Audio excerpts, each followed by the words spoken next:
really long weekend. The whole weekend felt like it lasted forever. Was it restorative? I don't know about that. You don't feel rejuvenated? Not really. I mean, I had a migraine the whole time, but Oh yeah, well, that'll do it. but it still felt like long. Maybe that's why it felt so long. I mean, it might have felt like a long weekend because in previous weekends we had been coming here and recording. Might be. And so those felt like weekdays because of that. Right? Bobo's daughter's 9 years old today. Or Ooh. at least she's saying happy birthday to her daughter. Happy birthday. Happy birthday. Do you remember to Bobo's daughter? Do you remember anything about being 9 years old? Those weren't good days, man. Not really. Not really. I mean, you know what I remember most about being 9 was Christmas. Like if I remember anything about those times, apart from a few like really ugly days, it was waking up at 4 a.m, going down the stairs, knowing that I can't wake up my dad, knowing that I can't wake up my mother, and just sitting there under the glow of the tree because my dad, they left the lights on, the Christmas lights for Santa. Yeah. And so there would just be the glow of the tree, and there would be the gifts that Santa left that I could not touch. And there were the big... Why do you do air quotes around Santa? Because Santa's a lie. Did you know this? A what? He's a lie. You didn't know this? There's no Santa Claus, Angela. Come on. I know. Everybody knows. I don't want to break this to you. Like I didn't mean to do this to you. You said don't do this kind of shit on a live, but the guy's not real. It's a fakery. You know, I can tell when you're teasing me.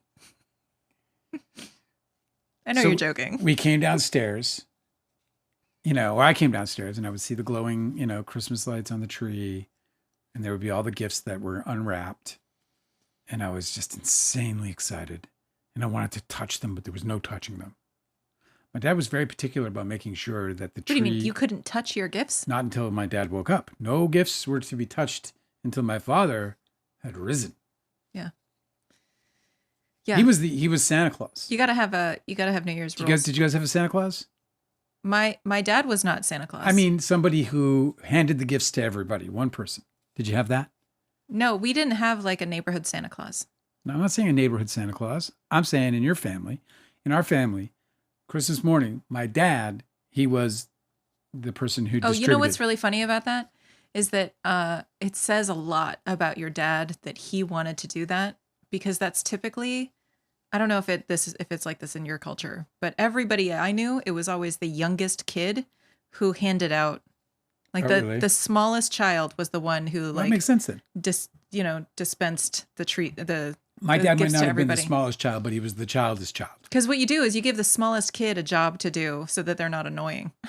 So you give them the task of like reading the tags and delegating, delivering the gifts to everybody, and then they've got something to do for an hour.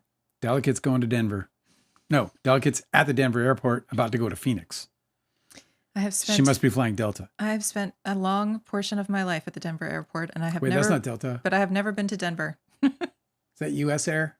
I can't remember which one is Delta. Which one is hubbing in Denver? Denver is such a liminal space. It's like I could have just been like dropped off at like some dreamscape or something. I have no idea what Denver actually is like. I've just been to the airport, like stuck there, incapable of leaving. That's my entire experience of Denver. They used to have a smoking room. I don't know if they still have it. They used to have a smoking room in Denver. I've seen those before. They had one that I knew of. And I used to go. It's all cloudy in there? Oh, God. You could go in there, not light a cigarette, just go in there, just, and then just walk out with cancer. Unbelievable. Lip, tongue, lung, all of it, all the cancer. And they had to build those fucking smoking rooms just because smokers were being such babies about it. Yeah. Like, you can't just travel and not smoke for 15 minutes? You fucking addicts. Deanna is here. What's up, Deanna? We have a lot to, I mean, not a lot to go over, but we got a bunch. We got a small interruption. So Angela's got to do some client facing. I know. I got to step out for like 10 minutes at around 6:30. So we're going to hold off the reviews, but today we're reviewing one battle after another. So for the first time in almost 20 years, I watched a Leonardo DiCaprio movie. Mm-hmm. One battle after another. We know this is the one being touted as, his Paul Thomas Anderson's masterpiece. So we're going to get into that. And then we're also going to get into the documentary that I was at first reluctant to watch, but very glad I did. Corey Feldman versus the World. So those are the two things we're going to be reviewing. Oh, I wanted to just talk to you about this. So today I discovered that the internet is all a flutter.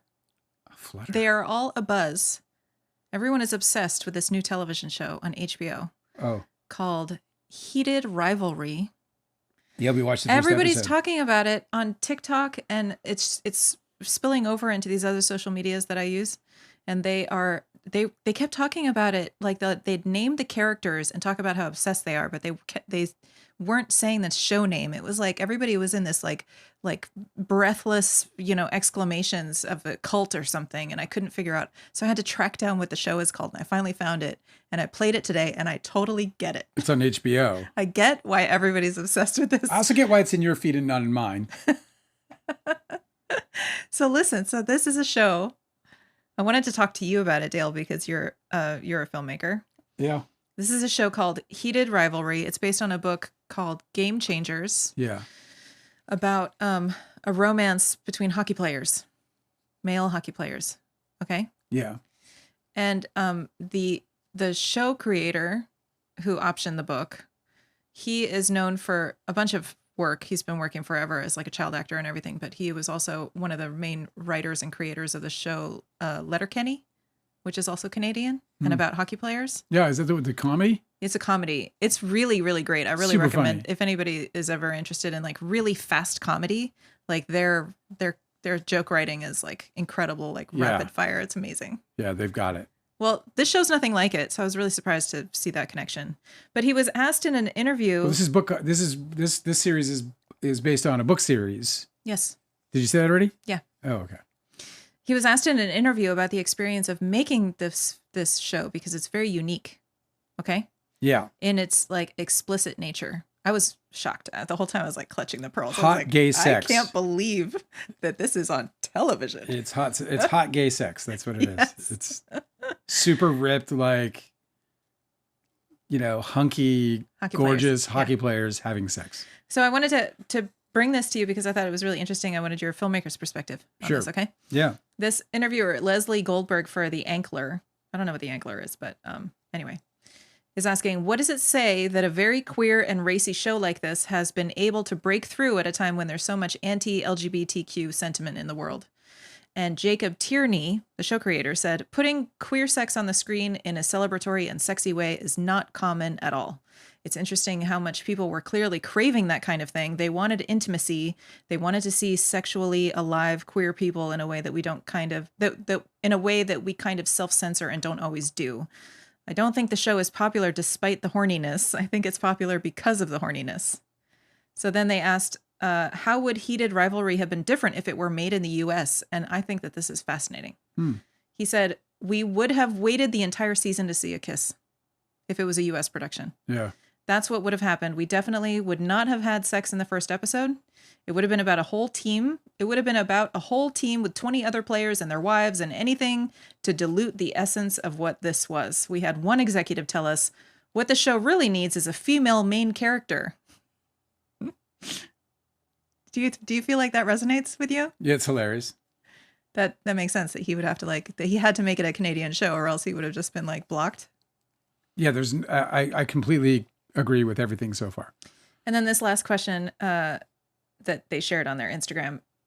What does the show's success say to executives who may be gun shy to greenlight queer stories given the current climate?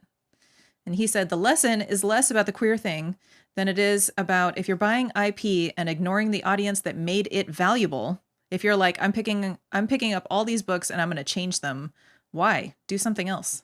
If these books have become valuable because the fan base is rabid and enthusiastic, and you think you're smarter than the fan base because you've made 3 procedurals, I don't know what to tell you. You have to respect the audience. And I just thought that was so insightful, and he absolutely nails it. This is from the subreddit that's dedicated to Heated Rivalry. Everyone is a titter. This is sub for everything. Yeah. But they wrote this saying, "In Jacob we trust." Because it's just so awesome. I found it simultaneously shocking and also really heartwarming. I'm like, okay, that's so great that, excuse me, that's so great that HBO is putting this content out there and not shying away from it and padding it. And I also really appreciated the filmmaking because there's no full frontal nudity, so everything is really artful. So he's right. It's very horny. It's super explicit. I was shocked. Lots of sounds. Yeah. There's like a lot of these. Like, if you look away, you'll just hear, and then like a Russian guy, and then a Canadian guy, and then. I just really appreciated the filmmaking too, because like, you know how a lot of times in sex scenes, it's already uncomfortable to watch sex scenes. I don't know, maybe I'm a prude or something, but I hate watching sex scenes on TV or movies. It makes it extra uncomfortable when they do close-ups of like their faces or like, I don't know. In this filmmaking, I really, really appreciated that I am still seated in the voyeur's seat at the edge of the bed the whole time. It's like a fixed camera and it's in real time. And so it makes it super horny. They did a great job. And there was a producer who now he is the guy who created Roadside Attractions. If you know that distribution company, they're a big giant distribution company now. Yeah, I can see their like logo. They're a big deal. Animation. Yeah, and he was a big fan of Don's Plum. Eric Darbeloff is his name. And he actually I had a deal with him to make a movie behind me called Deportation that we never got off the ground because they ended up getting into distribution instead. But he also wanted to make, queer movies. He's a gay man, and he wanted to make queer movies. And this is back in this would be probably 98. It was before I was married, so probably 97. Married the first time. So 1997. And I said, that I had been thinking about incorporating or getting around a queer concept or centerpiece in a story idea. And I pitched that, but what I want it to be is super passionate, like super, like everything we see in heterosexual sex normally, but I want to see it in a gay setting. Yeah, they totally nail it in this Just talking about how it's so to speak. In this in this show, they really do that extremely well. I was really surprised.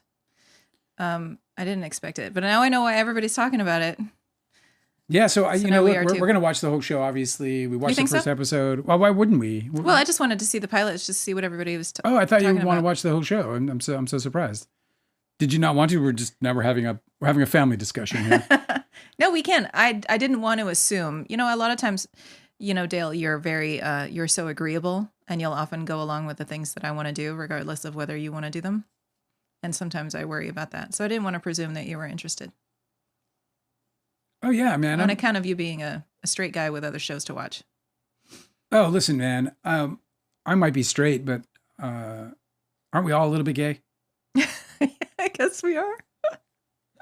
No, listen. I mean, we're not unique in the animal kingdom. That everybody's every Earthling is a little bit gay. I think I'm straight, but I'm not a homophobic human being. Do you know what I mean? I'm right. not afraid of homosexuality in any way. So, guys having sex in front of me, as the plot goes, doesn't bother me one iota. So I don't feel uncomfortable around it. And no, I enjoy watching good series. And the episode is the first episode was well done. I have issues with the writing right off the bat. There's some straight dumb writing in it. Yeah. But there's also like the relationship is, they're really nailing the relationship, as you put it. The writing between the two romantic leads is perfect. It's pretty spot on. Yeah. So for me, and listen, I'm a creator too. I'm about to start my second book, and at least I feel close, and so I love exposing myself to everything to know a little bit about it. Do you know what I mean? So I don't find myself in those situations. So even though I could probably write something out of my imagination, seeing and witnessing it in a way that's done well is great. So yeah, I'll watch it. Sweet. So yeah, we'll watch it all, and we'll kind of give it a review. I mean, us and everybody else everybody on TikTok, because people are aghast, obsessed. They said that it's all they want to talk about at Christmas dinner. Just sitting there like, eating the turkey and just thinking about, I don't know what their characters' names are because I haven't gotten to know them well enough yet. I love it. I love Yeah, it so no frontal. That's interesting because like when you look at the Menendez brothers, for example, Yes. where there wasn't just frontal, but it was like pornographic frontal, where he was like masturbating. Mm-hmm. So, with like a horse stick, this guy. Yeah. Yeah. Biggest thing ever. Yeah. I'm telling it myself. No, I just think that it's just an interesting thing for an actor to choose where he's like, yeah, I'll do full frontal. It's like really a standout performance, Well, the thing is that in you're always trying to get noticed. People want to get noticed and controversy sells. That's true, especially now it's so full frontal male nudity is a new thing around town. We're not used to that around these parts, right? Mm-hmm. That's for Europe, So now America might get, and the thing is that what would be nice is having gay sex be mainstream and having full frontal male nudity be less shocking and more accepted, I think can help simmer down the homophobia that pervades this country. I really do. It's kind of it's interesting because like it's like exposure therapy. If you go to like you show a homophobic show like this and you're like, see how you were safe the whole time? See how nothing bad happened to you? Yeah, and also like see how there's nothing to be afraid of? Right, exactly. It takes this whole there's a myth around it. Like it's it was for me as well. There was a point in time where I corrupt your mind or something. Well, or just no. I don't even think that's it. I think it's more like the myth is more like it's disgusting or it's like there's this level of disgust. I think is what most homophobics feel toward gay sex. Yeah, I think that and then you see these guys making love in the same way that they would their wives. And it changes the game. The disgust impulse, I think, makes it clearer than anything that it's based in fear. I think that that's exactly how that manifests is like, oh, you're seeing something that you're uncomfortable with and afraid of. And so it's manifesting as disgust because you don't feel comfortable expressing fear. It just seems like if you just don't like something, it's very easy to just dismiss it. But they don't. They continue to engage with it through disgust. And that's like fear. Like you would only continue to engage in something if you're threatened by it. You know what I mean? Yeah. Like there's plenty of things that people do or media that people put out that I'm not interested in.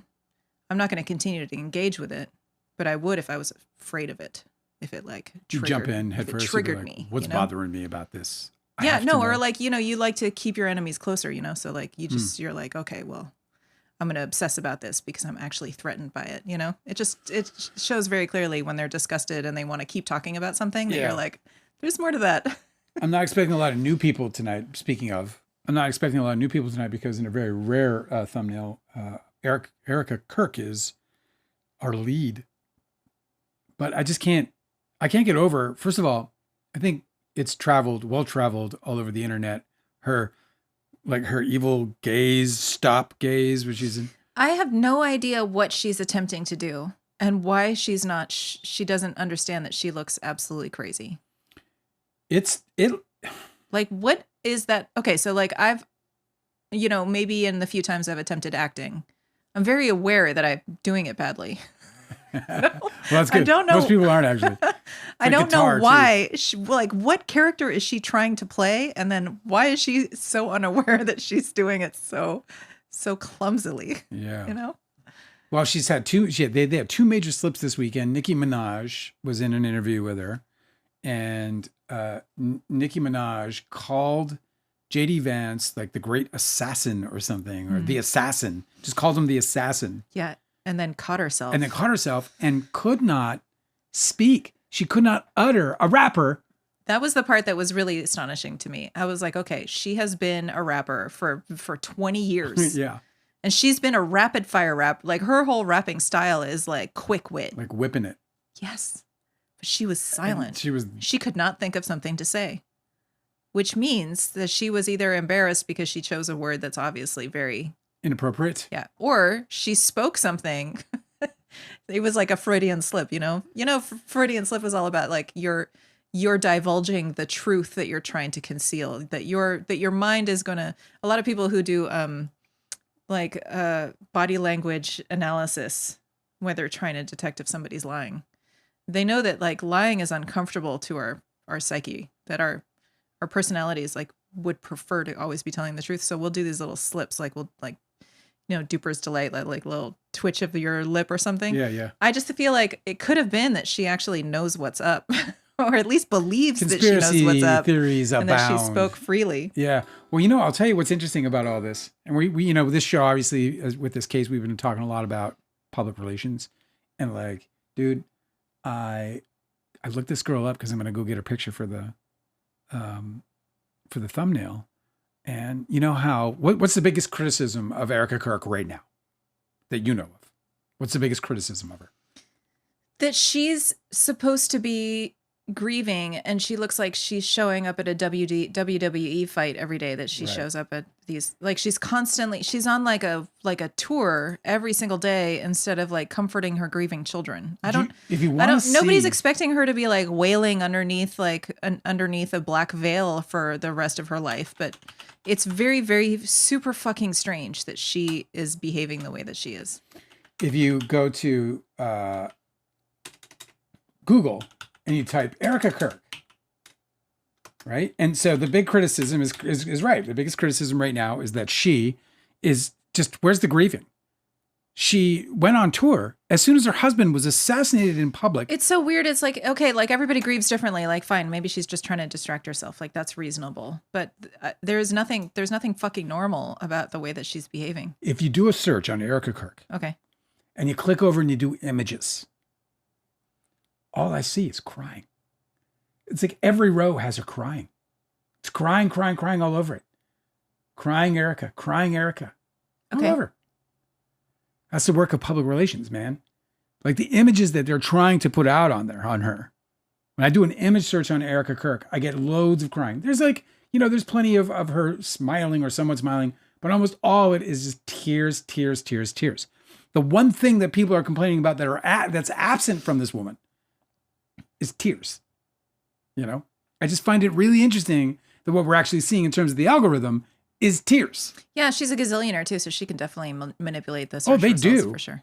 And by the way, just to add to how like effed up this whole thing is, and this whole fucking, what's it called? Tomorrow, what's it called? Turning Point USA. Turning fucking Point USA. Brand, what's his name? Russell Brand. Russell Rebrand. Who's rebranded himself a evangelical. Because he's this, I guess, safe harbor from his sexual assault allegations. This guy is criminally charged with 4 counts of rape. 4 counts of rape in the UK. This man is accused credibly enough for a Crown, right, to charge him with these crimes. This dude is about to go on trial and potentially go to jail for these crimes.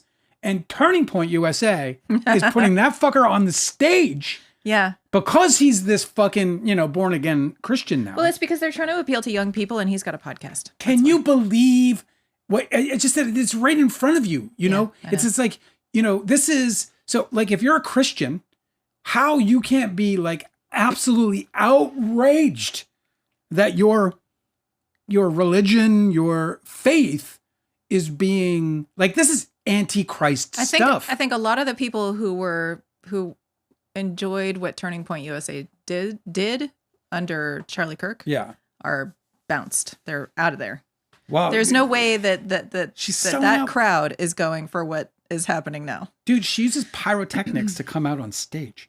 Her husband was assassinated about a month and a half ago. Yeah. And the chick is using fucking pyrotechnics to introduce herself on stage. You keep pointing. What did you got to go? I have to go. Yeah. All right. Well, let me just. I didn't want to just like just leave. I will be back in like 10 minutes. Okay. See you in 10 minutes. I'm sorry. I would rather stay. Do you know what I mean though? Like Erika Kirk's, like, I don't know how that's not considered like antichrist. If you're gonna take a guy like Russell Brand and put him and give him a stage, like it's one thing to be like, oh, he's innocent until proven guilty, and going through all the which is, by the way, innocent until proven guilty is a legal position. It's, like obviously victims don't feel the same way. Am I right?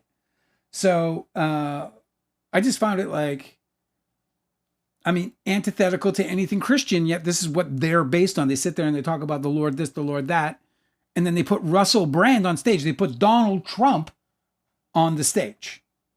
And yeah, so it just kind of speaks for itself, doesn't it? Let's see. Our scientist is here. What's happening? I'm going to jump in the chat while Angela does her thing. Yeah, everyone's wishing. What do we got here? Pot to pot. What is that? There were quite a lot of Freudian slips at the TPUSA thing. Yeah, there were. Sorry to get your name wrong. Potato. Oh, potato. Oh, I get it. Potato. I'm so bad. Well, it's my eyes. Well, it's not just my eyes. It's my brain. My brain's broken. So there were quite a lot of Freudian slips. Yeah, there were, man. It's just too much, actually. And then you have the, you remember that very intimate embrace between her and J.D. Vance, the assassin. It's, I think one of the most, this timeline is so bizarre. The level of weird that we are living in right now is pretty undeniable. We're gonna like expand out our podcast. We're gonna like go wider with the podcast. We're gonna actually turn it into a real podcast, and that we're gonna add an intro and an outro, and then we're gonna put it on all the platforms. And so I've been looking around at like podcast intros and outros for some inspiration, because I want to be very, very, very, very, very, very, very subtle about it. So I was just checking out some folks, and Amy Poehler. We checked out Amy Poehler's, and we looked at her very first episode, and she talked about like her podcast being this sort of beacon of humor in a world full of chaos. And I just like I just feel like it's so impossible to avoid the chaos that it makes me curious about listening to her entire podcast. Like, how can you? Where the chaos is so, it just permeates everything. It just we're saturated in it. And I think we have a pretty good time on this podcast, despite it all, but it gets in there, Cosmic Urgency says Heated Rivalry looks like a show for housewives. Yeah, for sure. It's based on a romance, romance, massive TikTok romancy books series. I forget what it's called, but Angela looked it up earlier. That's definitely the market for sure. 100%. It's definitely not geared toward, I don't think it's geared toward the community, really. Erika's trying to be a lot like her husband in public, but their side doesn't like women in the lead. Whoa, Dimebeth nailing that. That's so true. It's exactly right. That does put them in a bit of a problem, because the trad wife doesn't apply. This was the whole thing about her even before Charlie Kirk's assassination, because before his assassination, he was talking about all this trad wife shit, or just, meanwhile, his wife at 30 years old was a millionaire, totally independent, so on and so forth. So, yeah, the hypocrisies, man, they run deep and they run thick. But on top of that, you're right, man. The fact that she's a woman is antithetical to their foundation. It's pretty fucking strange.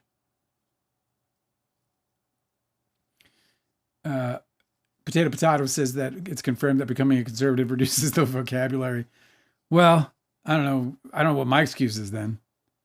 Probably just, getting out of school early. Erika vamped up and then added sequins and pyrotechnics. It's just so bizarre. I know I remember seeing that for Trump and thinking that was just for Trump. And then Angela told me that, no, dude, she's doing that all the time. And I just find that so fucking weird. I could never do that. Like, there would never be, like, obviously I'll never be any kind of public figure. But if I ever had become one, rest assured, no fucking pyrotechnics would precede me. There would be no wild introduction. It's just so ridiculous. Austin's here. What's up? Good to see you, Austin. Let me see. Erika is also preaching stuff that is not Christian. Here's a room full of toys from Charlie's supporters, and she tells the kids that daddy's working in heaven and is busy. How fucked is that? It's just crazy. The whole thing creeps me out in a big way. And listen, I kind of avoid these deeply conservative things because they don't, I've been ignoring them all along. It's not like never has these other guys. I can't even remember their names, but they got sued. What was that guy's name? The big one. Anyway, they don't cross my path. Like I just ignore them. But this one's just so weird. And of course, because it's centered around not only this assassination, but also then all the controversy that's followed it. And it's the controversy that follows it that has me most intrigued. I can't help but be intrigued. They put on that big fucking show with President Trump. It's just like the whole thing is it just reeks of conspiracy. And I'm not really big on conspiracy to be sure. Like, I'm not. There's some things out there that always bothered me about specific things. And I put nothing outside of the capabilities of the government in terms of propaganda and whatever, but governments for that matter. But this one's fucking tripping me out. People are weird as fuck. Good to see you again, Potato, by the way. Potato. By the way, Angela and I, listened to the first half of I don't like listening to myself, I'm not going to lie. We listened to the first half of the Gavel Gavel episode. And well, it's fine. I'm fine with it, whatever. I talk too much, I think, I talk too much. Do I do that too here? Do I talk too much?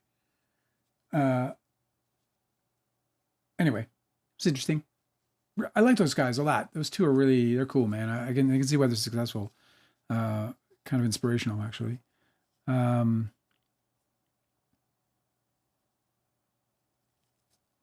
Potato, like the song? I'm not sure what that means. Did I miss something?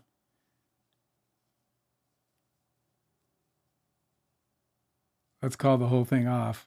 I'm not sure. I'm lost in some of this. Yeah, Austin. Hey, Austin. And then Erika's saying Shabbat Shalom. It's odd. There are theories about her dad and JD Vance's connection to Israel. Well, Israel is just this whole fucked up thing. And this is what makes the whole conspiracy go way, way crazy, because obviously the big conspiracy around all of that is that he was, Charlie Kirk, turning on Israel and turning on Trump.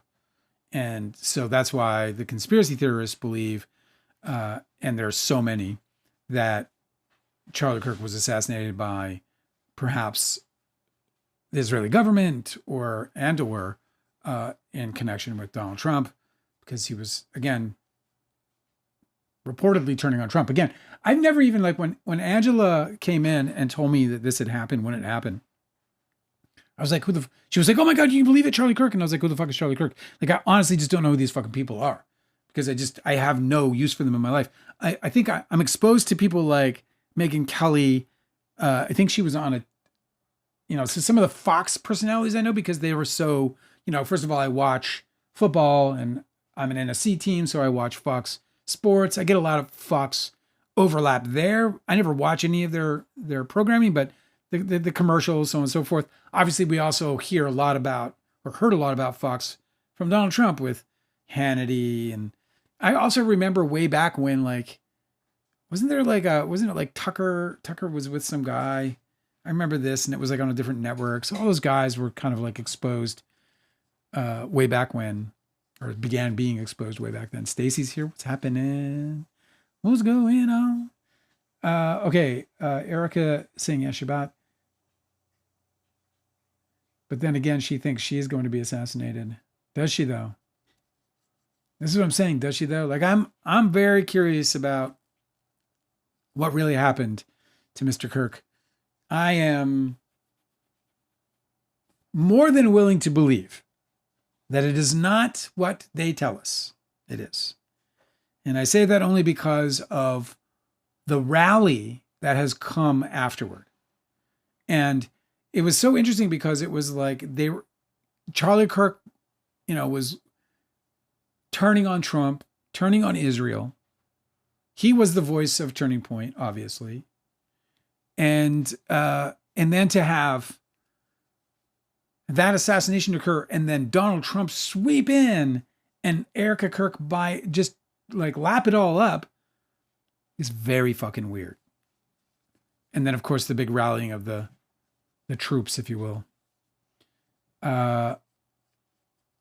Erika, I'm in a tinfoil hat on her. I have a conspiracy theory about these odd is it MAGA woman? Is what you're thinking, Shane? Starting with Cambridge Analytics and Brittany Kaiser. Oh my God. I don't know anything about that. See, I don't know if I can do the whole deep dive like you did. Because, I want to be able to come out of this. I want to be able to like, do our little movie reviews and talk about like fun shit. If I go too deep, then I'll just be like spending all my life talking about how fucking crazy the world is. And then like, until they come and get me and grab my shit, you're coming with me. You are on a podcast. Talking is required, and a lot of it you did good. As I was like, do I talk too much? All right, Angela's back, so let me tap her in here. Hey, Angela. Howdy. Welcome back. Good to be here. I held down the fort. You did. Thanks. The fort is still standing. Oh, wait, hold down the fort. Does that mean it wasn't blown away? King Gator said that they listened to the podcast and I talked a lot, but they said that they're not alone and probably appreciating that I did. Well, that's what I got overwhelmed by. I said that we listened to that first hour or whatever they give you for free. Yeah, it was like 20 minutes. Yeah, I'll probably go jump on and subscribe to their Patreon. Just being give them a year. Mm-hmm. I'll give them a year. All right. See if they can hold me down. No, it's a very consequential year. But I think I'll subscribe to them. I might listen to the rest. I don't know. Maybe. I don't really care.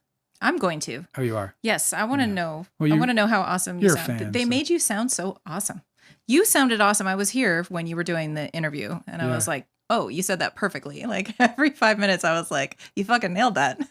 Right? Because I've heard you say iterations of the same answers like a dozen times, and you gave them your best iterations, I thought.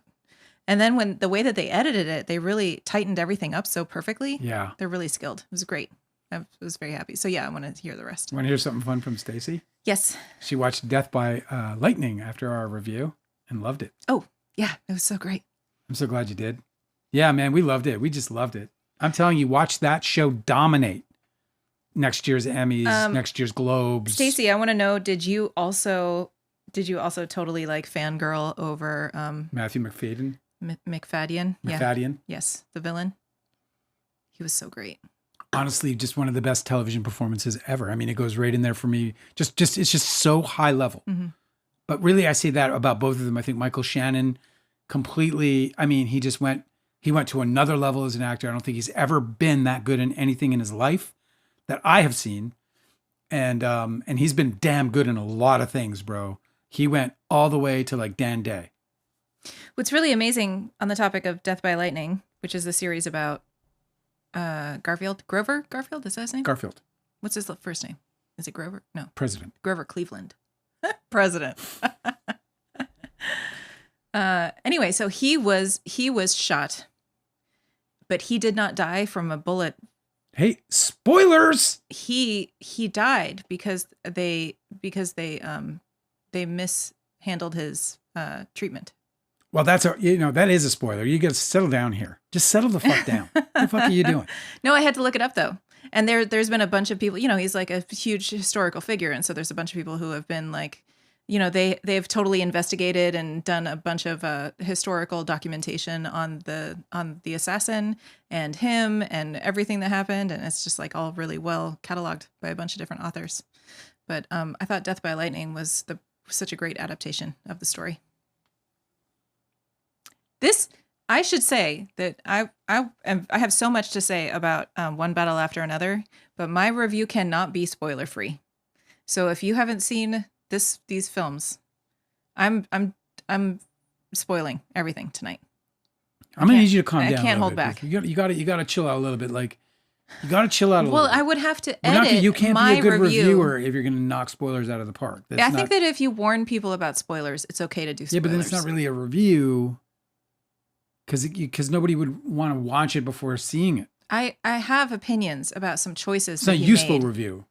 I have opinions about some choices that he made that I can only speak about if I talk about those choices, and a lot of those are major points in the plot. So, would you prefer I just not talk about them? I'm just saying. I think we got to try to be careful with the spoilers a little bit. But what do you think about if somebody warns people about spoilers? Yeah, that's a good thing. You Okay, definitely well, want to be that's all warned. I'm saying, man. You just don't want to do it. Get off my fucking back, man. I just want to talk about movies, bro. Watch your mouth. You got to watch your mouth. No, I do. I usually hate spoilers, and I really I don't want to reveal things without warning. Potato said, "This is really going to give me an edge at President's Trivia Night." You joke, but that would actually be super fun. I would attend President's Trivia tonight. I know nothing about presidents, but I'd be very entertained by people trying to compete. Yeah, I think you could also just, read, what's his name, who wrote John Adams and... McCullough? Yeah. What's his name? Bruce McCullough? No, No. that's the Kids in the Hall. Shit, I don't remember. I got my McCulloughs mixed up. I don't know why. I got the Wright brothers on the bookshelf right now. Yeah. We just picked that up. He's a Pulitzer Prize winner too. Are you even interested in the Wright brothers? I feel like that's been on our bookshelf for a really long time. I haven't gotten to it. Well, I'm interested in his writing. Yeah. And it's a smaller one, so I felt like I could rip through it. But now it looks like you got the Christmas tree. Angela wrapped the gifts. And under the Christmas tree, which isn't there.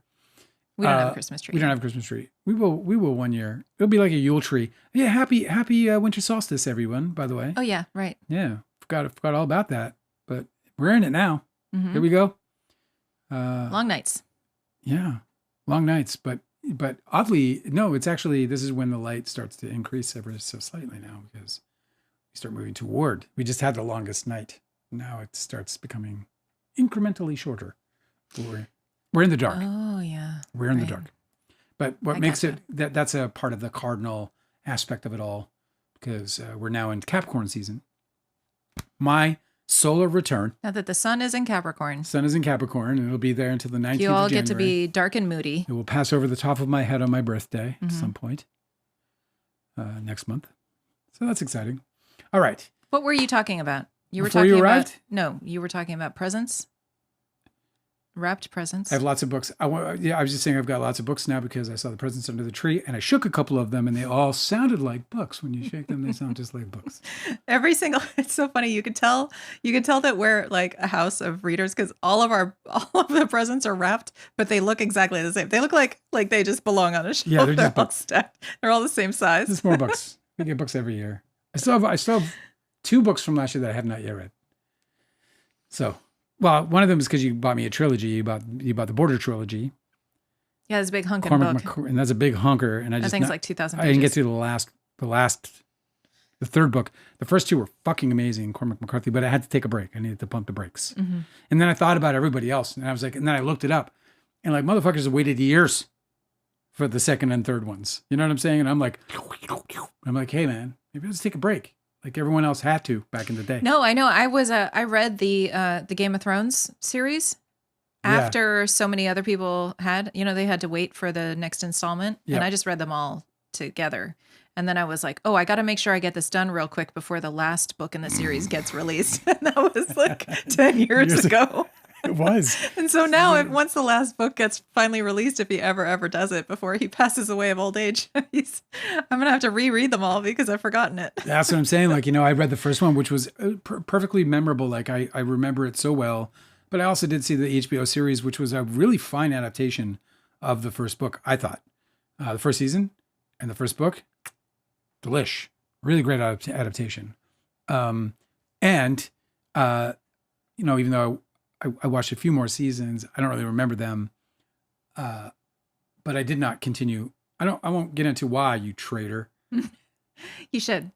Because I read faster than you. I keep trying to make a book club. I want my husband and I to be in a book club. Yeah, but we can't be because you read too slow. We can't because we read at different speeds. Yes. And so it never works. You're very detailed. I'm a with your super reading. slow reader. Yeah. I'm a proficient reader, but I like to drink in I'll reread paragraphs. I'm super slow.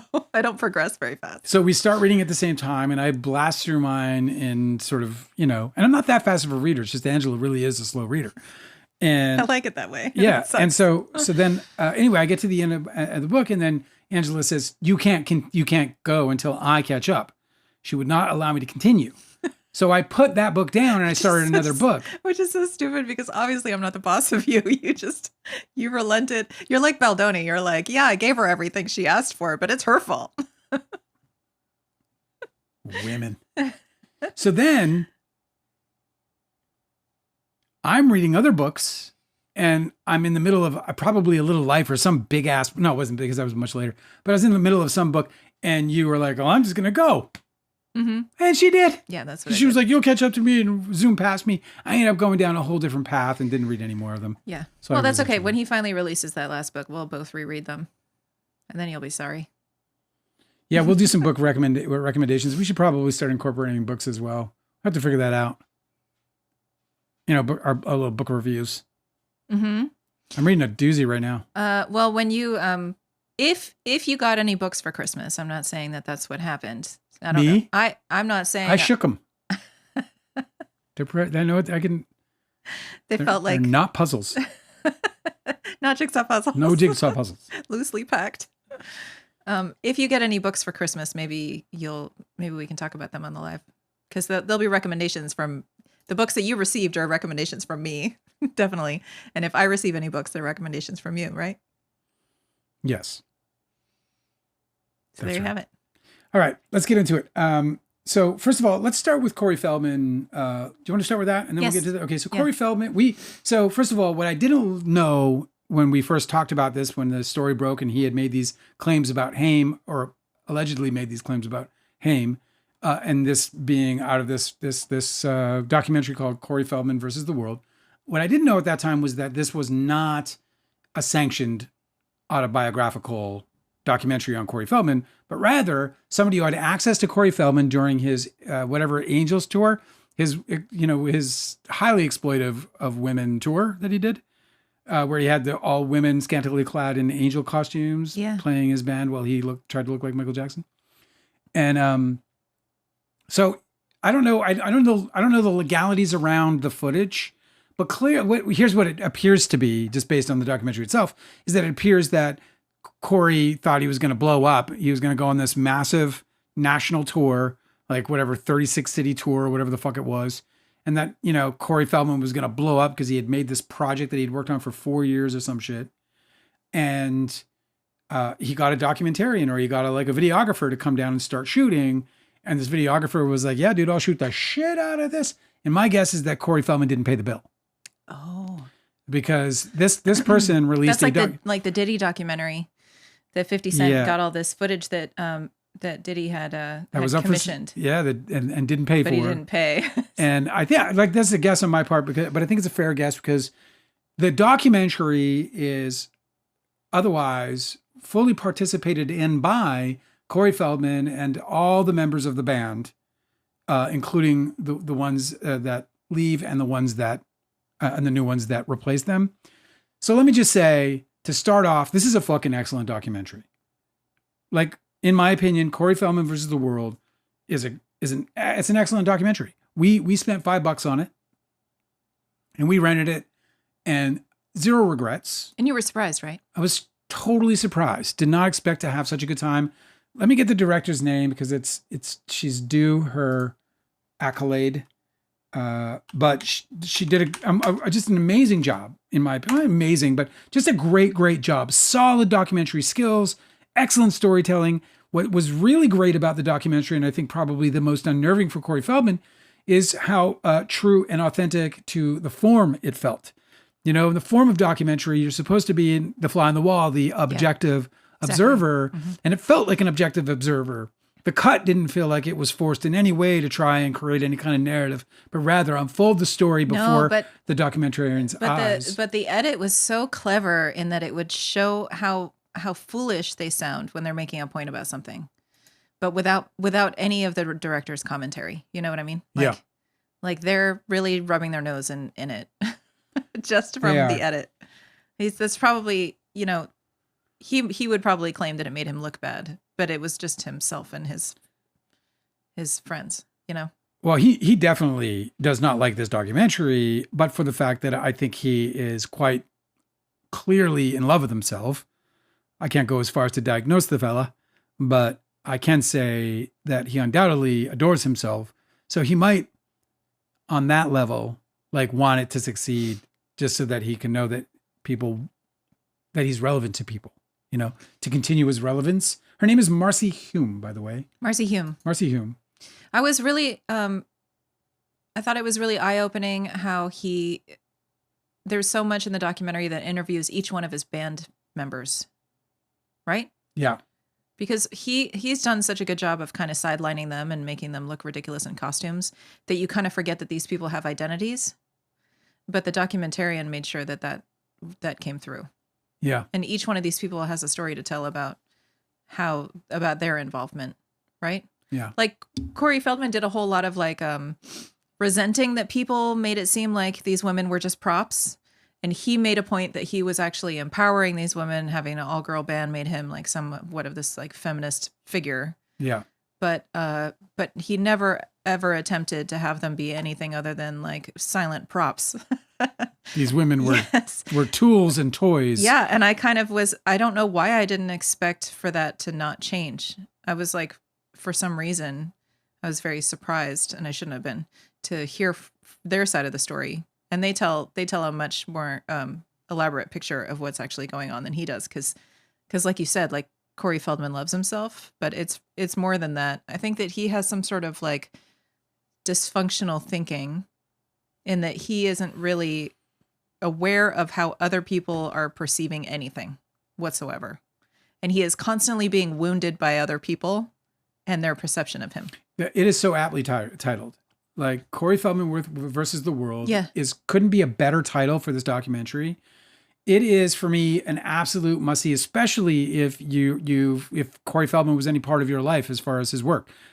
It was, for me, a big part of my life. I mean, those movies were pumping out when I was a kid, and he and I are relatively the same age, and so it was like, he was somebody who, I mean, he was a big part of my youth. He was in, he had that fucking stretch in the 80s up until he's like a, late teenager, that, I probably saw everything he was in at that time. So, but even if you're not somebody who's been deeply exposed to Corey Feldman, and maybe he's just this sort of fucking gift that shows up in your feed where you're just like, oh my God, what is this person doing? It's still an absolutely fascinating insight.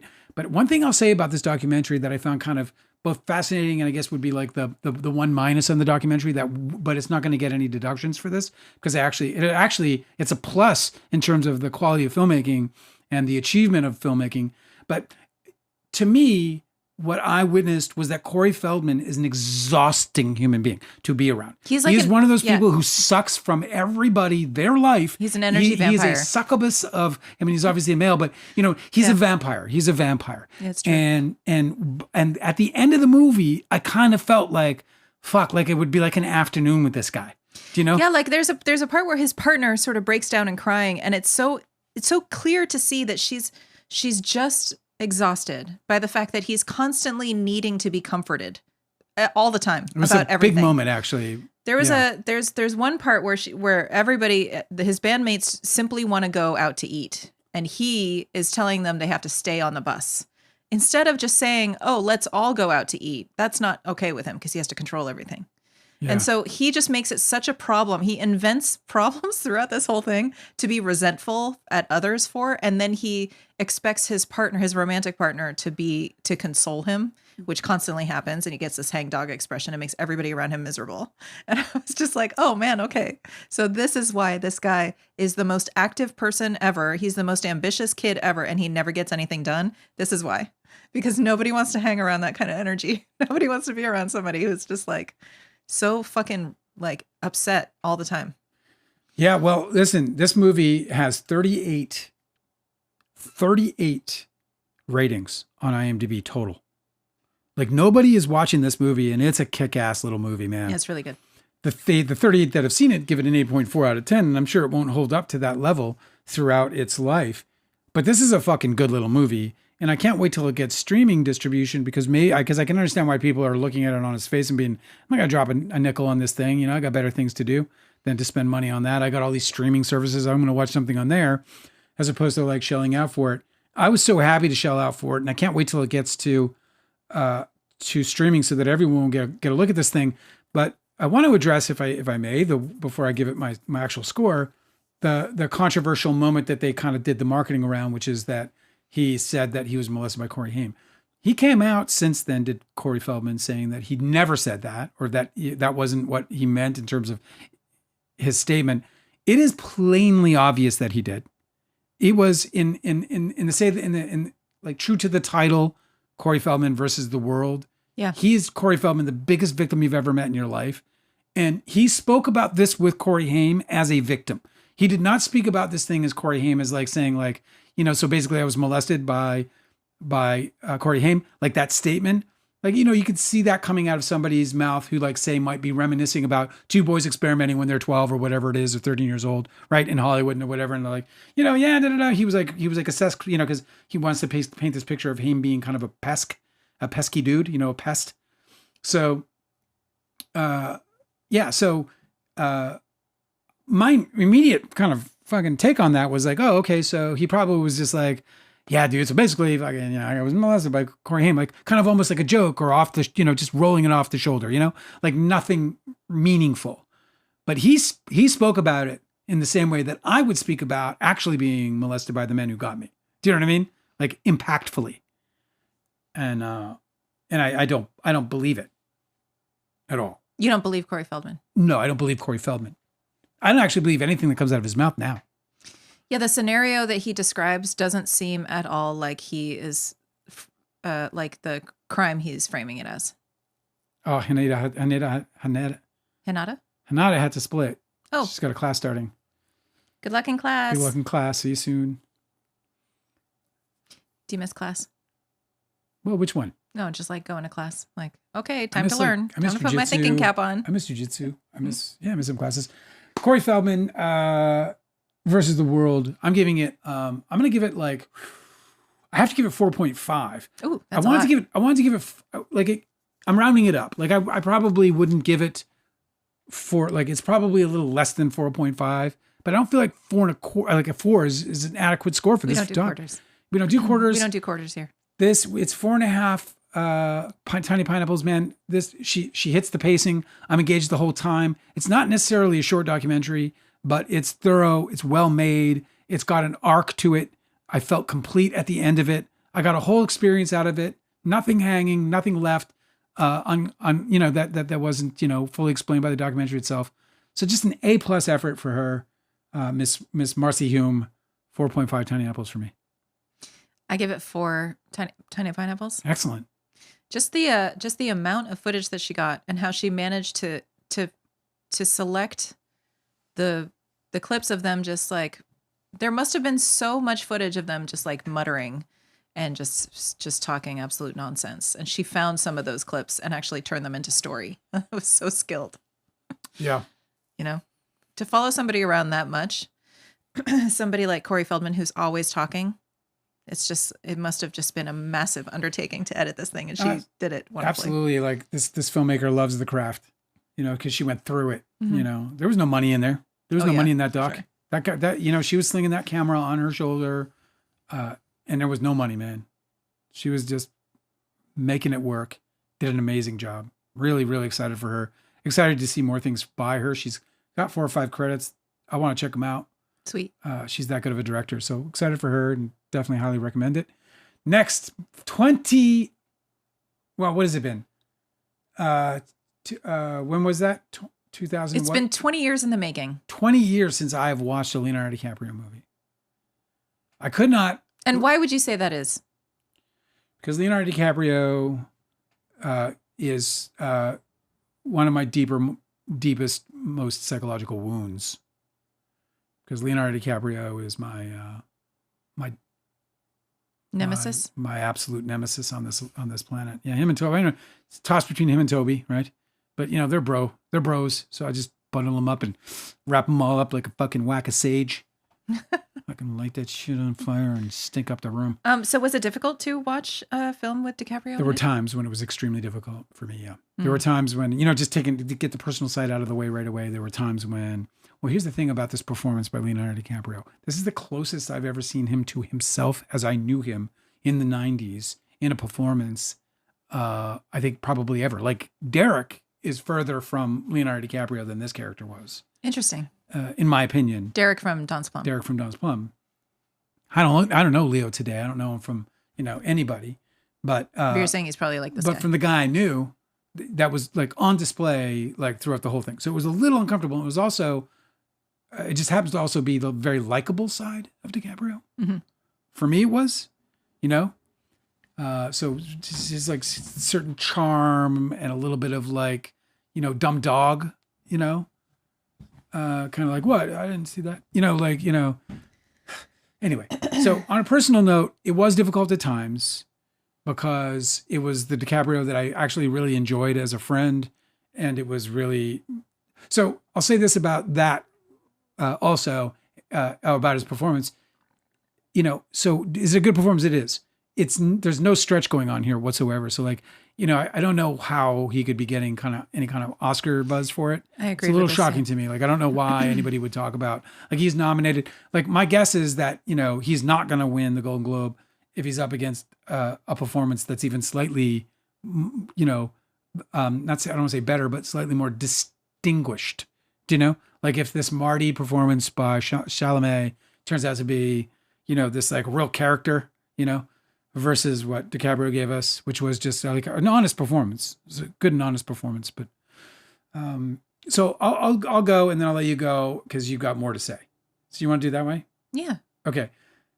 One Battle After Another is a terrific movie. It is. It's a terrific movie. It's a super well-made movie. It's a long movie. And there were times when I felt like the movie's length got me down, like I was feeling the weight of like, hey man, this is, hey, can we have a break? I need a break maybe, so it was a little too long in that respect.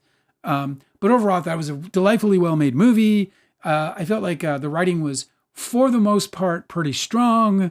I understand why the marketing was such a miss because the movie is still it still confounds me in many ways. I'm not sure really what the movie is entirely. Obviously, I understand its themes and it's under some of the sort of subtext and undertones of it all, but overall, I'm just not sure what the movie is for, I guess you could say.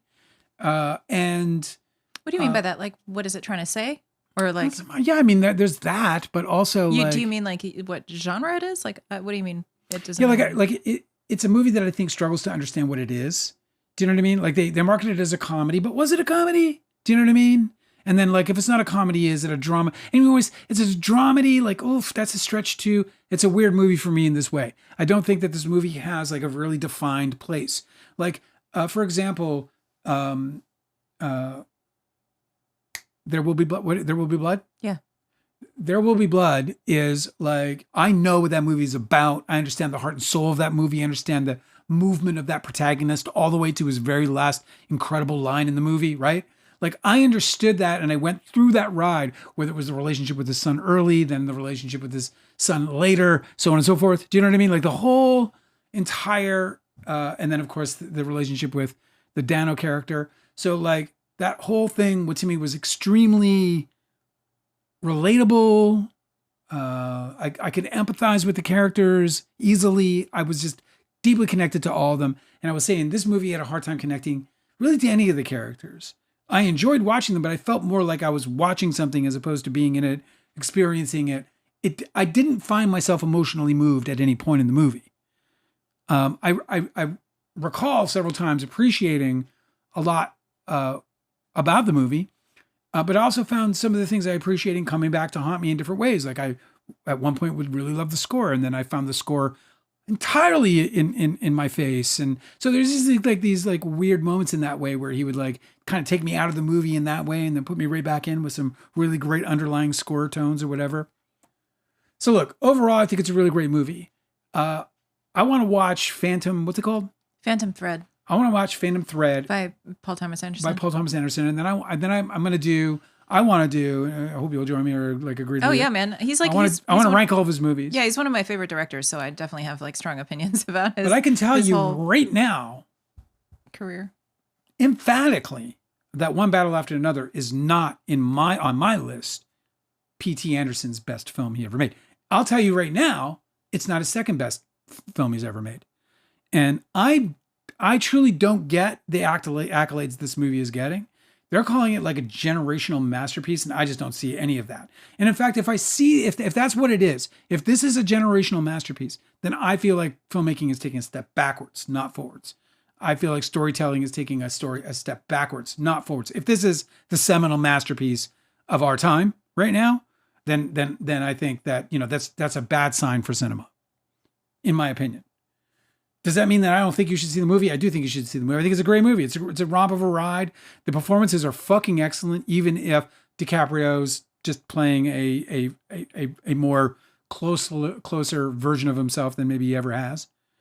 But everybody else in the movie, Benicio, who plays the mother? His lover? Oh, I can't remember her name. Regina, what does it mean? No, Regina Hall was the. Oh, she's the kid. No, Regina Hall is the woman who saves the kid. That's a spoiler. You just don't. What did you do? She's part of their revolutionary group, the French 75. Regina Hall was amazing. Yeah, Regina Hall. That's who I'm talking about. Deandra. Yeah. No, you're talking about Perfidia Beverly Hills. That's played by. She's nominated too. She's fucking. What's her name? Tell me. So badass. Let me figure it out.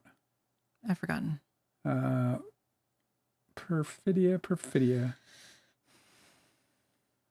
You don't have it in front of you? I'm on the cast, but. Okay. Let me look this up. By the way, Sean Penn. So Teyana Taylor. Teyana Taylor is fucking awesome. Sean Penn, I mean. Do you think she deserves a nomination? I mean, I don't know. I haven't seen all the other nominees, and so I couldn't tell you for sure. But I could say she's fantastic in it, and like definitely embodying her character, like in a big way. Yeah. She left nothing on the table. She laid it out. It was a brilliant performance.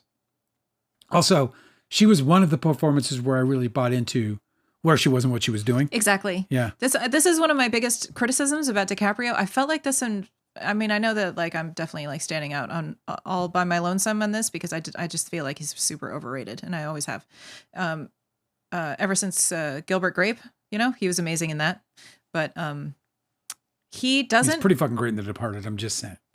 Okay, yeah, he's playing a character that I guess maybe is easier for him to access than several of the other characters he's been asked to play. But in this movie, that woman, Teyana Taylor, she is playing the character that everybody is describing her as in the film perfectly. Everyone is saying this lady has these specific problems and she embodies that kind of character. And I see it come through as if she's a real person. And I'm never, ever like, it never breaks the fourth wall about like, oh, I'm watching a movie. Instead, I'm watching a fucking documentary that stars this, that features this exact character, Whereas the same thing happens in the writing where DiCaprio's character keeps getting described by people who are insightful, who are wise, like Teyana Taylor's parents, right? Her mother and her grandmother are really, really, they're framed as being really insightful, very wise old women who are describing DiCaprio's character as a guy who's lost. You just seem lost. And he doesn't. The whole time, he doesn't. Right? No. There's also there's several scenes where he's supposed to be very emotional. It's like so weird because it's like he doesn't seem lost. He seems careless, thoughtless. It's a different character, right? Yeah. Like you're right. He's playing it like, oh, he's kind of bumbling and dumb. But his like character, the dude or something. But this character that was written for him also is like has this really, really amazing reputation within this revolutionary community. That he's a guy who's like super savvy, really dependable, somebody who's been in the business for like he's one of like the old heads that you respect. Okay, so he's not playing that guy either. So if you're playing the kind of guy who's got this like crazy, amazing reputation for being like this really incredible figure in the revolutionary movement. Enough that you've got 3 different nicknames, like really cool, like revolutionary nicknames. Yeah. And everybody knows who you are. Anybody that's involved should know you. You're a fucking legend. Then you're a legend, right? Yeah. But then the old wise women are saying that this man comes across as kind of lost. That is a character that I feel like a lot of other actors would be able to play. That's like a line you gotta toe, right? Yeah. I mean, like you have to walk a thin line in order to be the super capable guy, but also in relationships that these old women kind of clock you as being like, you don't know what you're doing in a relationship. You know what I mean? Yeah, yeah. He didn't do any of that.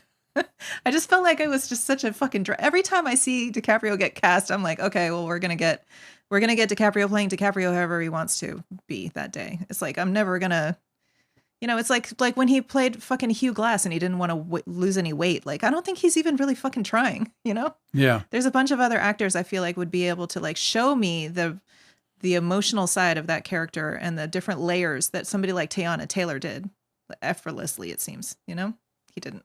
So that was a big criticism on him.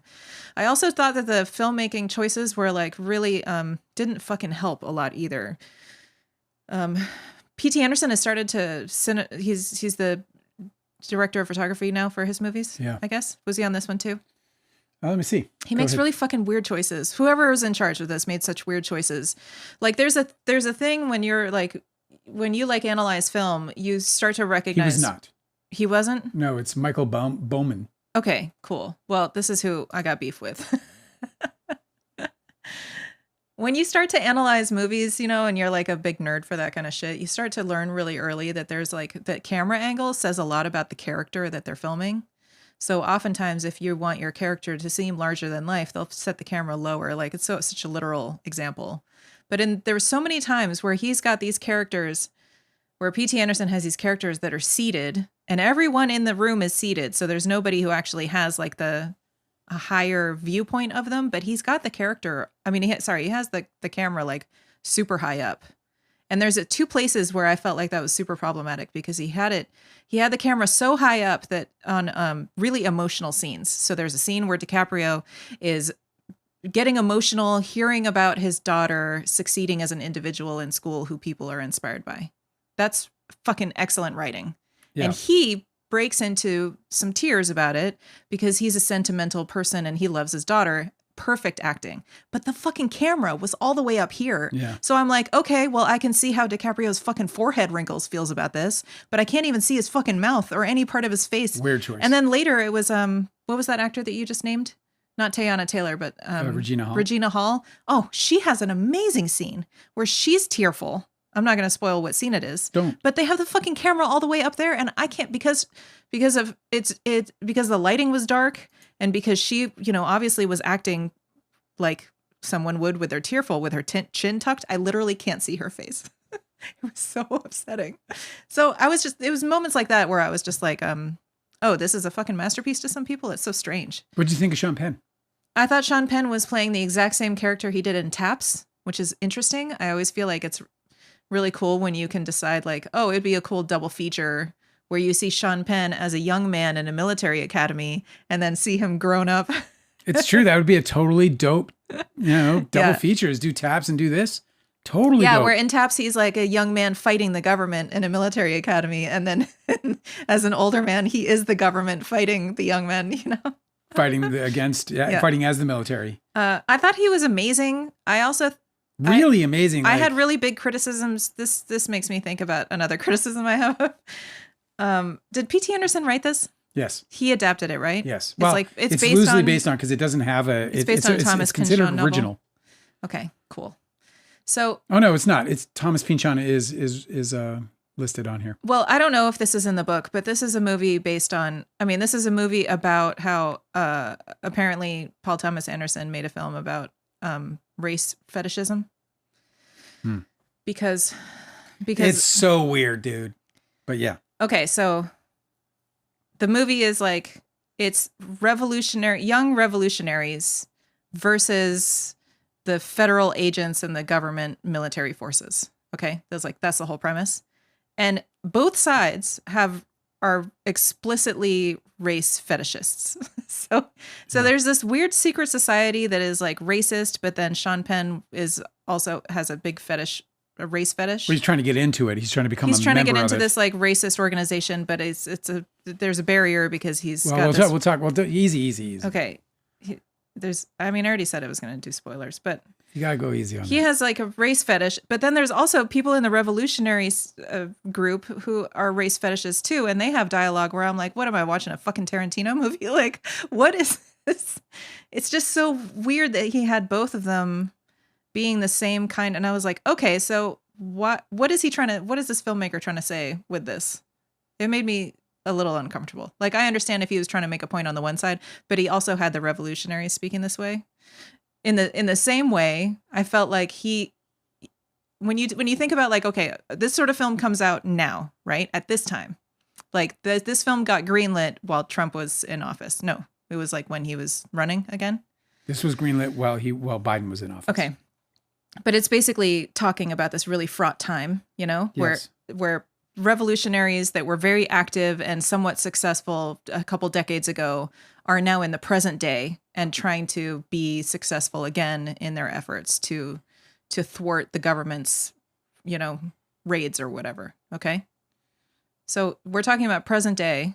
And I don't know why in this time he decided to make a screenplay where all of the revolutionaries are bumbling idiots who can't do anything right. But then all of the military and the feds are like expert precision, always get they execute everything perfectly. Like it just makes, I'm just wondering like, why is he trying to make us this side, like the populace, into a big fucking joke?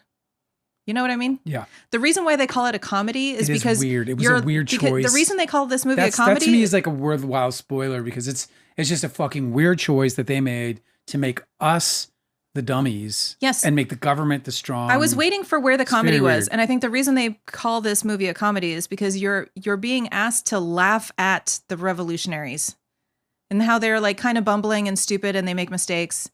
And like, it's so weird that a guy who's like a main figure, DiCaprio's character, how he's like a main figure in this revolutionary movement. And then he can't understand that his daughter has like a trans non-binary friend and he's like struggling with pronouns. Like he would know about the African-American trans movement and how crucial it was to the revolutionary wins from the last several decades. Cosmic Urgency's bringing up another one because he said, you know, like he's talking about his memory, how he didn't remember the password. And not to get into any spoilers, but at one point he needs to remember a password in order to be able to, to get into this situation to the cue for the password is what time is it? But he remembered the phone number and he was also worried about being invaded in the first place. So it's just weird that he would remember some things and then not remember. It's just, and then when the password, this is like where the writer has a problem and they're not solving it. But, and then, and like if I was developing that screenplay, I'd be like, yo, dude, how does he remember this and not remember that when they're both equally important? Because when the password is finally revealed, there is no fucking way he wouldn't remember it. Yeah. It's just really, it's so strange because it's equally important. Because Why all would the you passwords remember are the like phone a trick question. So he would remember how the song goes, you know? It's fucking weird. The whole thing is just like, I had so many problems with it. Also, this is a huge spoiler, okay? But there's a point where the young girl's friends are being asked by federal agents who are very clearly federal agents. They're in fatigues. They just like put their school on lockdown. They're definitely fucking the opponents. Okay. And the girl's friends are interrogated each one, and they're asked for her phone number. And there's a white girl friend. There is a Hispanic boy friend. And then there's a non-binary friend who wears makeup, who is probably, born male but wears makeup, and the outfit is like really loud. Yeah. So which one of those three is the one that Paul Thomas Anderson wants to make into a rat? He chooses the non-binary one. He did. Not the white girl who's right there. No. Who is like the one, if you were making a story where you're talking about like our political climate, the one of those three friends who would rat to the feds would be the fucking white girl. For sure. So why is he framing the non-binary trans kid who obviously has to struggle for everything, right? Why is he picking on that one and framing that one as a rat when the fucking white girl's right there? I was just like all over and over again. I was like, what are these fucking choices? And I was like, okay, so this guy like is out of touch. And I don't know why you want to make a movie like this if you're so out of touch. There's also another scene where there's like one of the revolutionaries is this black woman. They're robbing a bank, and she's for some reason wearing a mini skirt, and then she hops up onto. Like I think like he was trying to be Tarantino in the moment. Yeah, she hops up on a desk at the bank or something, and she launches into this really weird, gratuitous like monologue about herself, and it sounds exactly like the worst Tarantino writing you've ever heard. Where it's I don't want to. I don't want to spoil it because, like, because the way her little bit ends also just tossed me all the way out. Like, I was like, what the fuck did you do that? Like that. There was just he made some choices in this movie that I think definitely take it way out of the masterpiece conversation for me. Like, it doesn't even come close. Like, you can't put that movie up against, to me, a Godfather 2, or even like A Life is Beautiful. Like, I just don't think you have that P.T. Anderson pulled off his masterpiece whatsoever. I'm giving it 3.5. I'm giving it 3.5. And, look, this is Leo aside. I'm not, this isn't about Leo. I wanted this to be. I mean, I watched it. It's the first time in 20 years I watched a fucking Leonardo DiCaprio movie because I wanted this thing to be what they were all calling it. I wanted it to be the masterpiece. I wanted it to be for that because I want to see a masterpiece. I don't want it to be that because I wanted it to help my book sales. And, I would love to be giving it a 4.5 right now, but it's getting a 3.5 for me. 3.5 Tiny Pineapples. I think that it's a good movie, that it's worth seeing. I think he accomplishes not dragging us too long through what is relatively a long movie, or not taking the long way through a long movie for the most part. The performances are just well worth my time, including Leo's. I thought he did a really great job. And I think it was just amazing how much Benicio del Toro, the newcomers, Chase Infinity, Teyana Taylor, Regina Hall, and Benicio did I say Benicio del Toro again? Well, already? It's okay. Just keep going.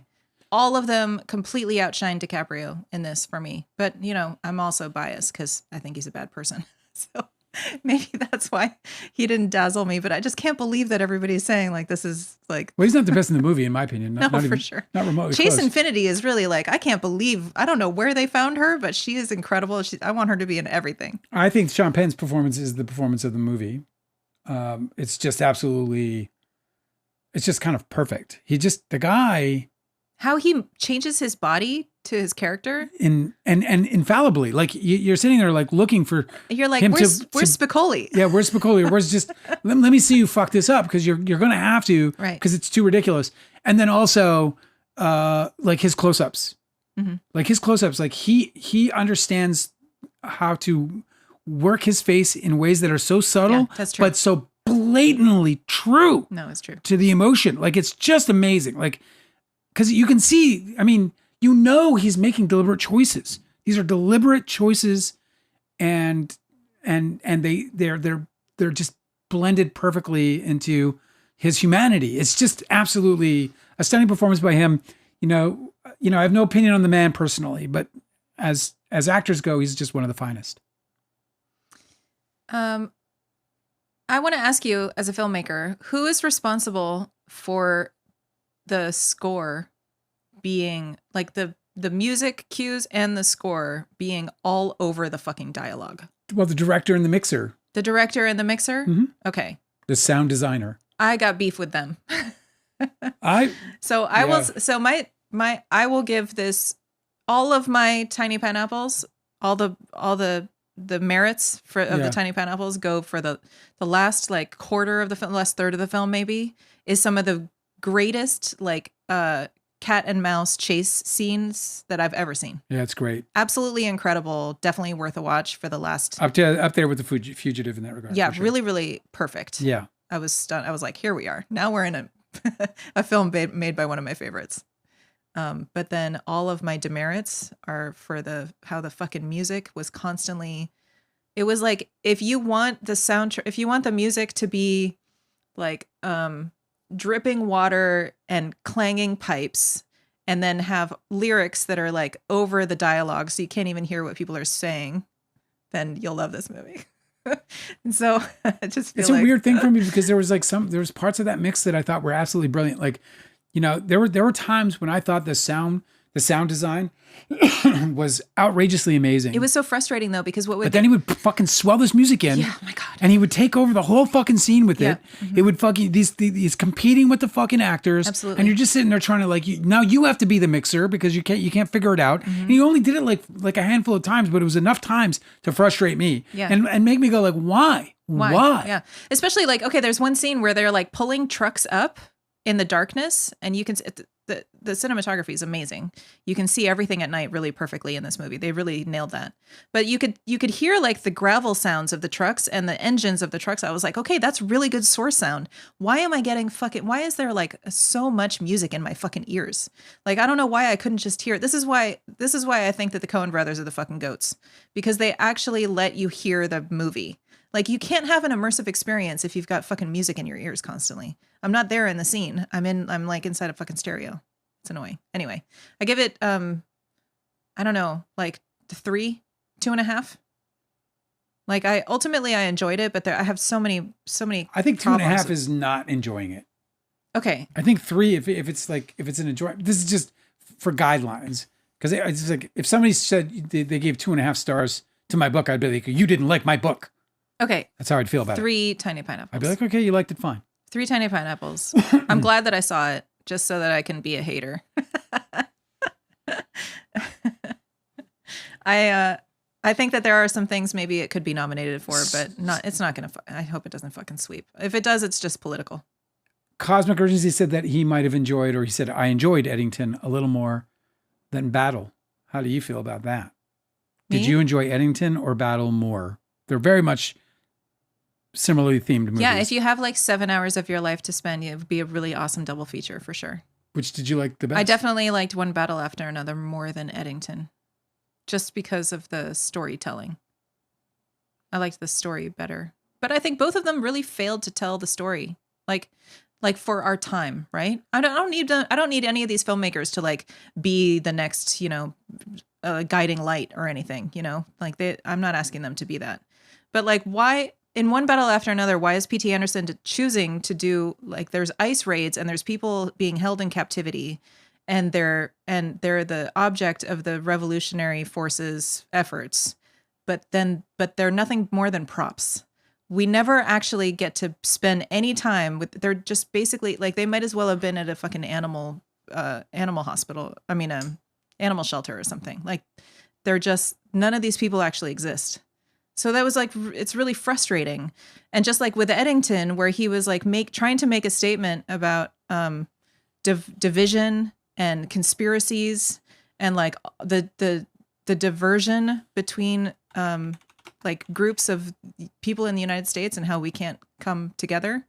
But he did it in this like really clumsy way and just made it kind of like a prop for what ended up being just violence. Horror movie, whatever.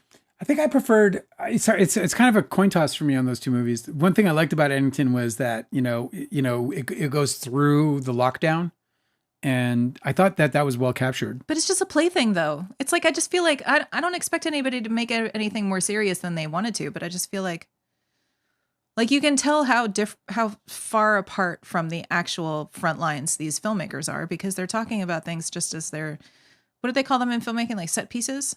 Well, set pieces are about, it kind of like for its namesake. So like a set piece is like, okay, so the like sinking of the Titanic. Ice detention facility. The set piece would be the grand staircase. That's a set piece. Yeah. Okay. So ice detention facility set piece. Yeah. Like, do you know whether in that scene, whether they actually did anything or not? Also, I thought it was really interesting that DiCaprio was supposed to be an explosive expert, but we only ever see him hotwire a car and make fireworks. There's no explosions. Did you notice? Yeah. So what are we doing? Anyway, like how many hundreds of millions of dollars for this movie, and there's starring like the protagonist is an explosions expert, but we didn't get any explosions. Good movie. Anyway. Not a great movie, but it's a good movie. That's my opinion, and I'm sticking to it. Do you want to go to chat for a while and get there? I just wanted to share this with you. This guy, Tobias Fox's review on Letterboxd. I'm not going to read the whole thing, but he has this one paragraph that kind of nailed it for me. Okay. You want to hear it? Yeah. He said, on a purely surface level, this movie, One Battle After Another, was fun to watch because it was a decent enough action comedy with a few great moments, but it left me feeling empty and cheated because it seemed to treat its themes with an air of careless disrespect. Yes. It felt like ice raids, detention centers, and black revolutionaries were nothing more than playthings for PTA, for Paul Thomas Anderson, for him to puppet around in garish imitations of their real-life counterparts to the tune of he calls the guy who does the musical score a Zionist. I don't know how true that is. Well, you know.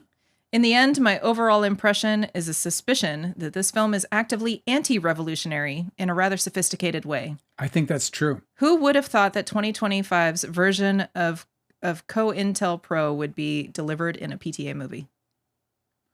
It's so interesting because I don't think it's that. I think it's him. I think it's PTA. And the reason I say this is because like when he did the interview with Leo and Leo said, you know, called him an art house director, and he said, you know, don't insult me, which is just an incredibly fucking shitty thing for him to say. Yeah, like you forgot where you came from. Yeah, well, and forget about that. Like who the fuck are you? Get off your fucking throne, buddy. Like Yeah, you get to decide what's art. Go fuck yourself. So anyway, it bothered me to the extent that I would tell him to his face to go fuck himself if he was sitting right here. I would. I'd be like, go fuck yourself with that shit, you know? Who the fuck do you think you are? You think you're some kind of fucking cinema god? Because you're not. You're just one more director, you know? As good as you are. But why I brought it up is because it to me, you know, might demonstrate to some extent at least this man's separation from reality. You know, he has himself in this totally different category of life. And I think he then has it organized in his mind in that way. And this, of course, all I know, my and hallucination. It's such annoying boomer shit to have a filmmaker be like, you know, obviously he's got kids who are teenagers, and he obviously has to navigate the reality of some of his teenagers' friends use pronouns, right? And so he writes in his fucking movie that he's like, oh, these kids with their pronouns, isn't this annoying? You know? Yeah. Instead of being like... No, he dissed on pretty much everything. I know. And I was like, oh, this is where the comedy part is supposed to be, because he thinks it's funny and he wants us to laugh at them. Which it wasn't. With him. It wasn't even remotely funny. I know. Because It's just really the annoying. they them thing was just, it was like a terrible, it was just a terrible attempt at. Because his character that he was writing that dialogue Also, like for, he's playing 42 years old. No, and it's true. The character that he's writing that dialogue for wouldn't feel that way. With his history as a fucking revolutionary who's in this group that's multiracial already, like he would be wise enough that he wouldn't fucking feel that way. I was just thinking about how DiCaprio was playing a 42-year-old. Oh, and yeah, and that's how old the character is. And the lines in his fucking face. Like this guy's been squinting with big smiles on fucking yachts. You can tell. Like he's got fucking, man, he's just got the deepest Yeah, crevices. that's Notice what how I happens. don't? Because I've never been on a vacation. See? You don't have that sun damage. I don't have all those lines because I don't have to squint You're not sunning in Mallorca. to get to my umbrella drink. Oh, Christ. Sun is gorgeous. so bright on this white sand. I just didn't. The white sand. All this fucking This live music. Oh, these pristine beaches. can't stand it. Surrounded by women, all of them So exploding, bright. all of them. Anyway, yeah. So he's the oldest looking 42-year-old I've seen it in a movie in a long time.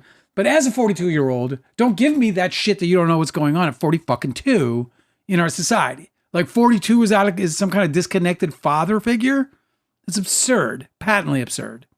You know? It's just not the type that would like scoff at fucking at pronouns. Come on, dude. And who's going to believe that Leonardo DiCaprio got married before 42 and had a daughter that got to 16 years old?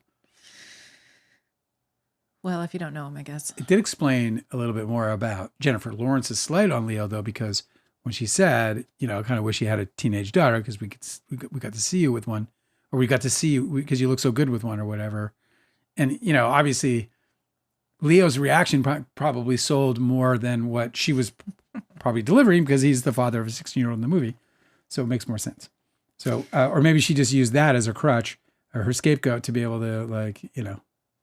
Also, like, the movie starts out with this totally different tone in the beginning when what's her name? Tiana Taylor? Tiana Taylor, you know, the way she's like getting all horny with him. Yeah. It was just such a, like, tonally, just a totally different thing. And then it kind of just turned off. It just turned off and went to a total, because I was like, We should watch it there's like again. a little Boogie Nightsy feeling. We should watch it again and develop our No. our edits. I'm going to watch more than one Leonardo. I'm not going to watch Leonardo DiCaprio movie more than No, once. what we're gonna watch next of his is Phantom Thread, right? Yeah. Yeah, and then we're going to rank his movies. Let's see if Daniel Day knows how to act. Let me see. Actually, let's just make sure I've seen them all. Have you seen them all? Paul Thomas Anderson movies? Yeah. I think so. I'm a big fan. I think he's got 48 an exceptional filmmaker. He's got 48 credits. Magnolia has always been like one of my top 5 favorite movies of all time. You know, if one ever asked. Nobody ever asks. Oh, you know what I haven't seen is The Master. Oh, I saw The Master and I regret it. Did I see it? I forgot about it, actually. It's one of the most boring films I've ever seen. I haven't seen The Master. I think you did. I think we saw it together. Did we? Yeah. Philip Seymour Hoffman. Maybe we did. It is really fucking boring. People love it.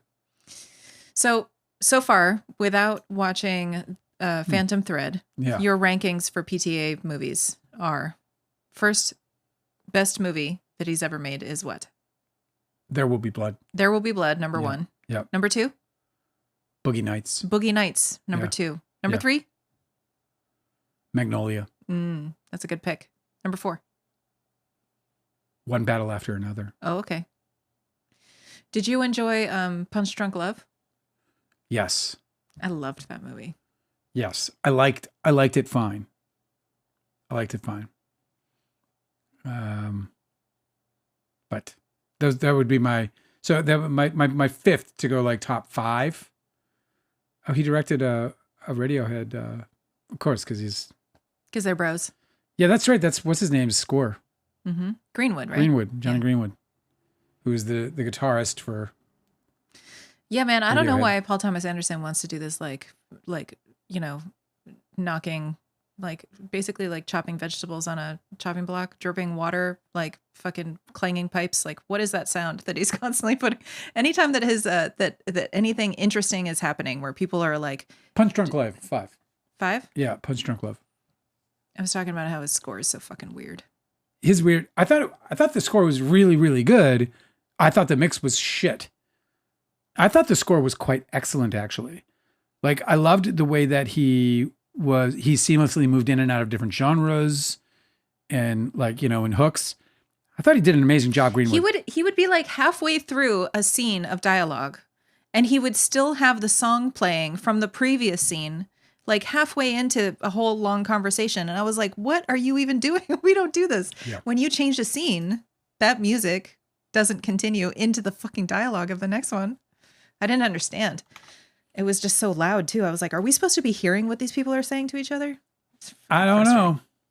All right. So next, by the way, No Two Trolls is here somewhere.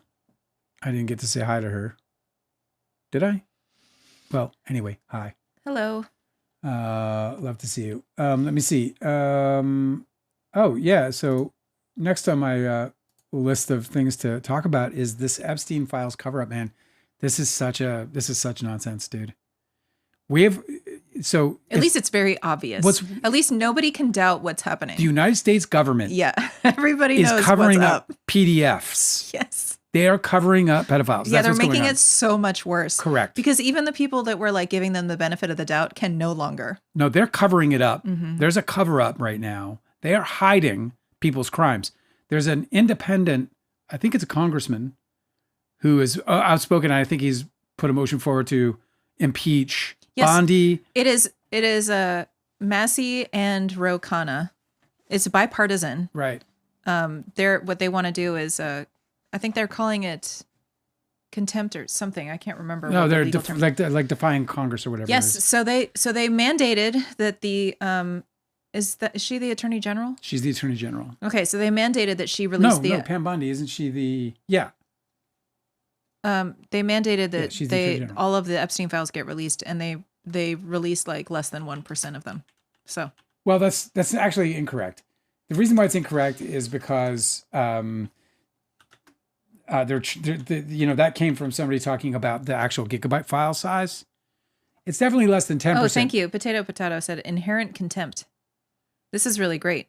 So that's an impeachment offense because they're like, you never even attempted to comply with our lawful orders. It is 100% less than 10%, like without question, like estimating less than 10% of the and probably much less than 10% of the Epstein files were actually released 30 days after the law was passed. The law required 100% of the files to be released to the public. and they didn't even comply to 10% of the law. So the American I thought government, it was 1%. well, here's why I'm saying less than 10% because I feel like it's a more accurate representation because everyone's referring to gigabyte files and they're trying to say, well, this was only 2 gigabytes of whatever it was, 100 gigabytes, like we'll just say for the sake of the conversation. But gigabytes don't mean much because video files are a lot more in size than text files. Yeah, there's a lot of like photographs too. So there's photographs and there's all these kinds of things. So we don't know. We don't know really what those gigabytes like in terms of actual file numbers and sizes. We don't even know. I think it's extremely generous to say that less than 10% of the Epstein files has been released. And of the stuff they did release, there were fully redacted segments of it, including the grand jury evidence. That's crazy. The evidence from the grand jury, all of it redacted. Whole pages, hundreds of pages, completely redacted. The grand jury stuff is really impressive to try and redact because it's very clear that they're making a case before a grand jury. And so they would be telling the grand jury what they have a factual basis on, right? Yeah. So to redact all of that means that they're redacting all of the juicy stuff. You know? Was it the grand jury to indict Epstein? Yes. Oh my God. Yes. Listen. Yes. It was the Why grand would you jury. redact that? He's not even He's dead. Yeah. Weird. Well, we know why. Because they're covering up. That's crazy. And anyway, that way, I guess it was massive. But one of the people who were calling out, they were like, you know that they're covering up, that the government is actively engaged in protecting pedophiles. We know that's happening because we would be arresting, you would be seeing millionaires and billionaires right now being arrested because those documents will expose crimes committed by people. And they're stopping justice from being served to the victims of Jeffrey Epstein right now. And it's the government doing it. It's the government doing it. And the thing is like, you saw like, and by the way, Donald Trump promised this. He promised that they were going to release Democrat stuff. And who got released, right? Chomsky, right? Who's not necessarily a Democrat, but he's kind of a progressive, like supposed to be at least. He is leftity, left. Leftity, left. Yep. Right? Bill Clinton, obviously a former Democratic president, so on and so forth. So yeah, Potato said, now Clinton is even coming out and saying Trump administration needs to release everything. Bill Clinton? Yes. Yeah, well, because he's already like, it's a wrap. We know that guy's a pig. We know that he was in there and he's playing the game. And it's pretty obvious. There's one picture of Clinton where there's a woman who is extremely young on his lap. Her face is redacted. Yeah. But you can just look at her hands. Her hands look like the hands of a child. Somebody under the age, underage. Was she underage? I don't know. Maybe she's not.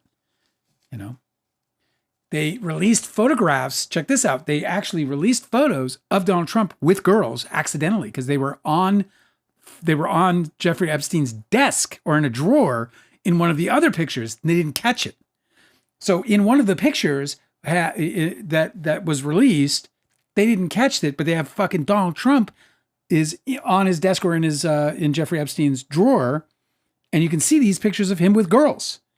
They took him down straight away. Did the Department of Justice. And then when asked, why did you take them down? They took them down with 15 other photographs that weren't of Donald Trump, which some are saying they did so in order to make it look non-suspicious. And the response is that they didn't recognize that the girls' faces were exposed. And so it's incumbent on them to make sure that all victims are protected. I just feel like at this point, it's like, okay, so they're doing cover-ups and they don't want to be held accountable for crimes. Like, okay, and what else is new? Like nothing ever fucking happens to these people. So just, I guess, throw it on the pile and like, I guess we'll just do something else. Like, I'm so jaded now at this point because it never should have gotten to this point. I'm excited because I feel like they're crumbling all around. Like, I'm excited because do you really think that anybody is going to suffer any consequences whatsoever for this? Well, look. So Pam Bondi loses her job, but like, what else is going to happen? I think that all we wanted the Epstein files out. That's what we want, right? Like in the end, like as far as like prosecuting people who are obstructing justice, like they can get to that after the fact. The criminals we want, seen brought to justice are the ones who committed these crimes against these girls. That's who we want to see arrested. Those are the people we want to see. We want Ghislaine Maxwell, whatever the fuck her name is, not in some cushy cush prisoner, but in with the rest of criminals of her kind, right? Oh, Treated like I everybody actually else. don't want that. I find that it's. I do, and the reason I do is because what she's getting is preferential treatment from the government, and that's why I have a problem with it. I know. The thing that I'm worried it's a different about, debate about the condition of American prisons. No, that's understand. a different debate. The thing that I want Ghislaine Maxwell to be experiencing is, being out of society so she can't harm anybody else. That's the only thing I care about. She's getting released during the day right now, is my understanding. Or if she's not, she's still living cushy when, and that is an arrangement by the government to shut her up. The Department of Justice went in and spoke to her in her cell. And when they left, the following week, she got moved to a cushy place with a statement that Donald Trump was nothing other than a gentleman in her experience through the years with him and Jeffrey Epstein. Pure obstruction. And that's why I don't want it. I don't want her benefiting. I mean, obviously, I don't want this. It's such a terrible injustice. So, so she's Pam Bondi is, do I think she's going to go to jail? She's supposed to.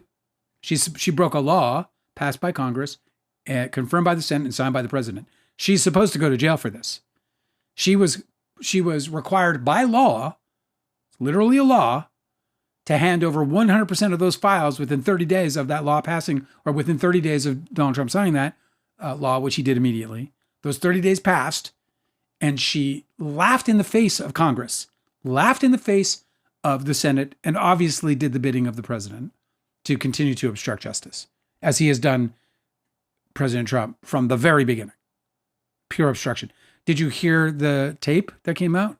No. Of him talking to the guy we were doing a documentary on, Ralston? Oh yeah. Speaker Ralston in Georgia. That was so amazing because it's so amazing. You guys don't know about Speaker John Ralston. Was his name John? I can't remember. Whatever. He was the Speaker of the House in Georgia. And this guy was the crimiest crimer that you've ever... So he was a defense attorney and he became Speaker of the House in Georgia. But what he did was he would have these... David Ralston. Yeah, thank you. Okay, so Speaker David Ralston. So he was a defense attorney and he worked in North Georgia. And what people would do, his clients would do when they were like violent criminals or they were like being charged with really, really heinous crimes, is that they would hire him, and what they would get as their attorney would be a guy who continues to delay in court because he had his obligations, scheduling obligations with this being a Speaker of the House in Georgia. So he had to constantly,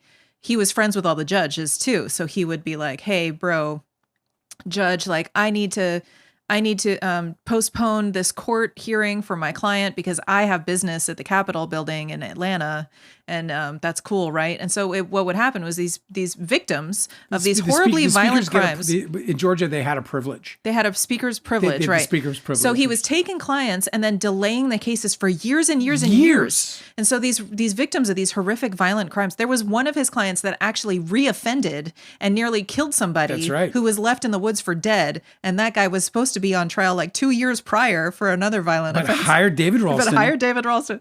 So it was so funny. And by the way, they were hiring, like it was very obvious, like the word on the street was hire David Ralston. You'll never go to court. And you'll never end up you'll never go to trial. And the truth is that like for example, one of the instances was a young girl being molested by a pastor. Yeah. So this young girl, who was a very young girl at the time, was being molested by this pastor, and Ralston ended up representing the pastor. He got the trial delayed for so many years that the DA turned to the victim and said, you're a grown woman, basically, at this point, right? Fully developed woman. And the jury's just simply not going to look at you the same way. The fucking DA told Ralston, or told the victim, we can't go to trial because David Ralston delayed the trial for 4 years. And during those 4 years, you became a woman. It's just insane. So what's really so crazy, bro. What's so amazing about that detail is that that's who Trump is talking to when he's trying to get him to do crimes for him. And even David fuck Ralston is saying like, I'm sorry, sir, but we just cannot break the rules like that. which is so amazing to me. Like, even like what Trump is asking him to do is like a bridge too far for this guy who's let violent criminals evade justice. Interesting shit is happening because Pam Bondi's under fire, obviously. The entire U.S. government's under fire right now. The QAnon folks are like, hey, because they're all fucking, this was all their thing from the beginning, was that the United States government is at the head of the biggest pedophile ring in the country. So now that's true. Like, they're right. At least that far. They're right. That's fucking happening. We can see it. That's really happening. But you also now have this call that comes out from Ralston, which is emphatic proof of election interference. Mm-hmm. And then Jack Smith, somebody we haven't heard in a very, very, very long time, he just spoke out the other day too. And what did he say?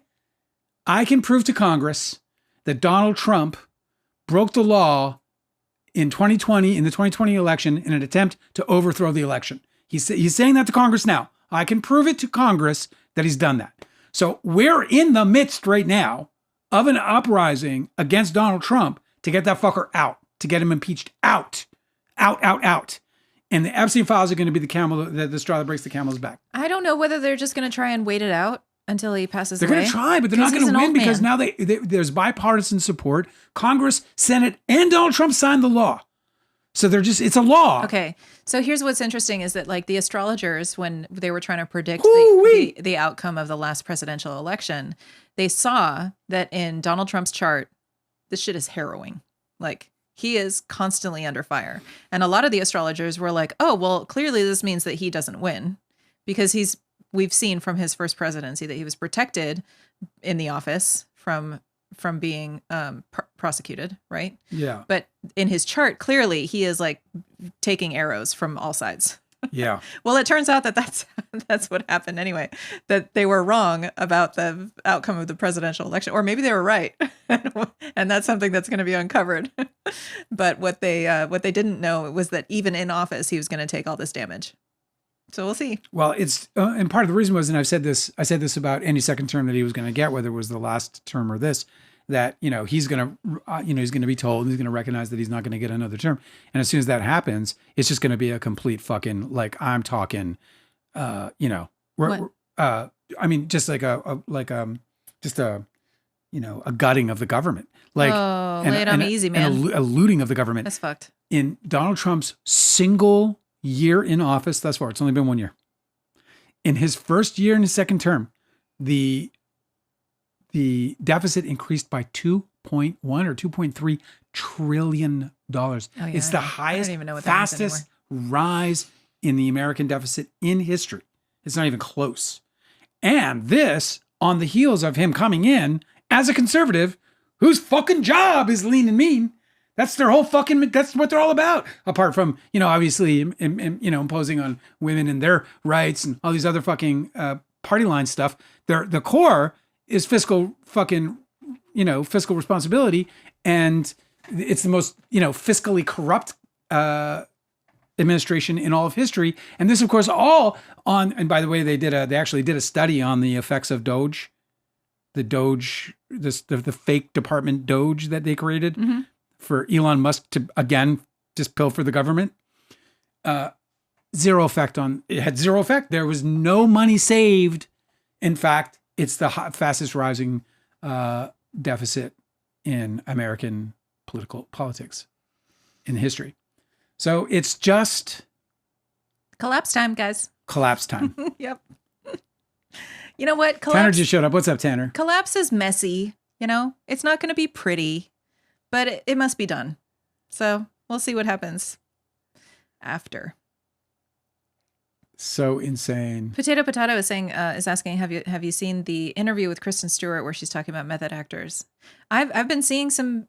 Oh, I'd like to watch it. She has been speaking up recently and saying like absolute like poetic prose about her experience in Hollywood. Trying to make woman-centered films and like fighting for the stories that she wants to tell. I haven't seen the interview, but we'll watch it. I'll show it to you before the live tomorrow and we'll talk about it. I would love to watch it. She seems like a real one, man. I like her a lot.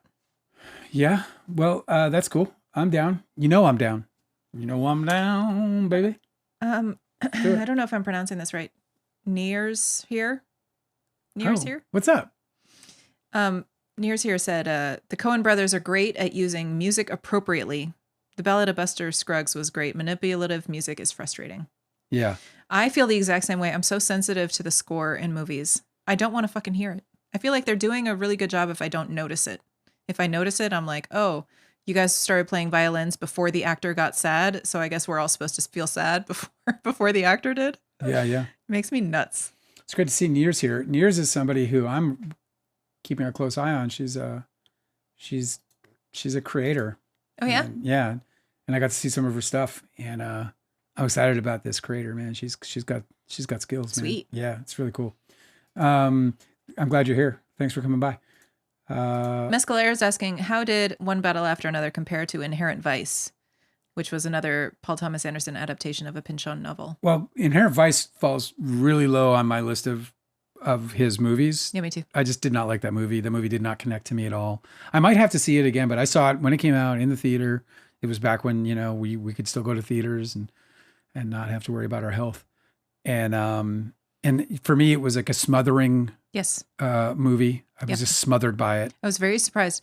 Inherent Vice and The Master were a mess to me. I was like, what the fuck? I fucking hated Am the I even cinematography watching? in Inherent Vice. Like, I hated it.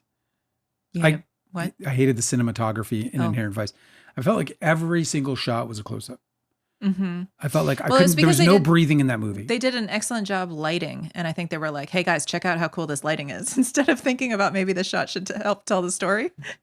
By the way, the DP that I mentioned earlier, or maybe I didn't mention his name, but the One Battle After Another DP. Yeah, I wanted to hate on the person by name, so you looked it up. His name is Michael Bowman. This guy, he's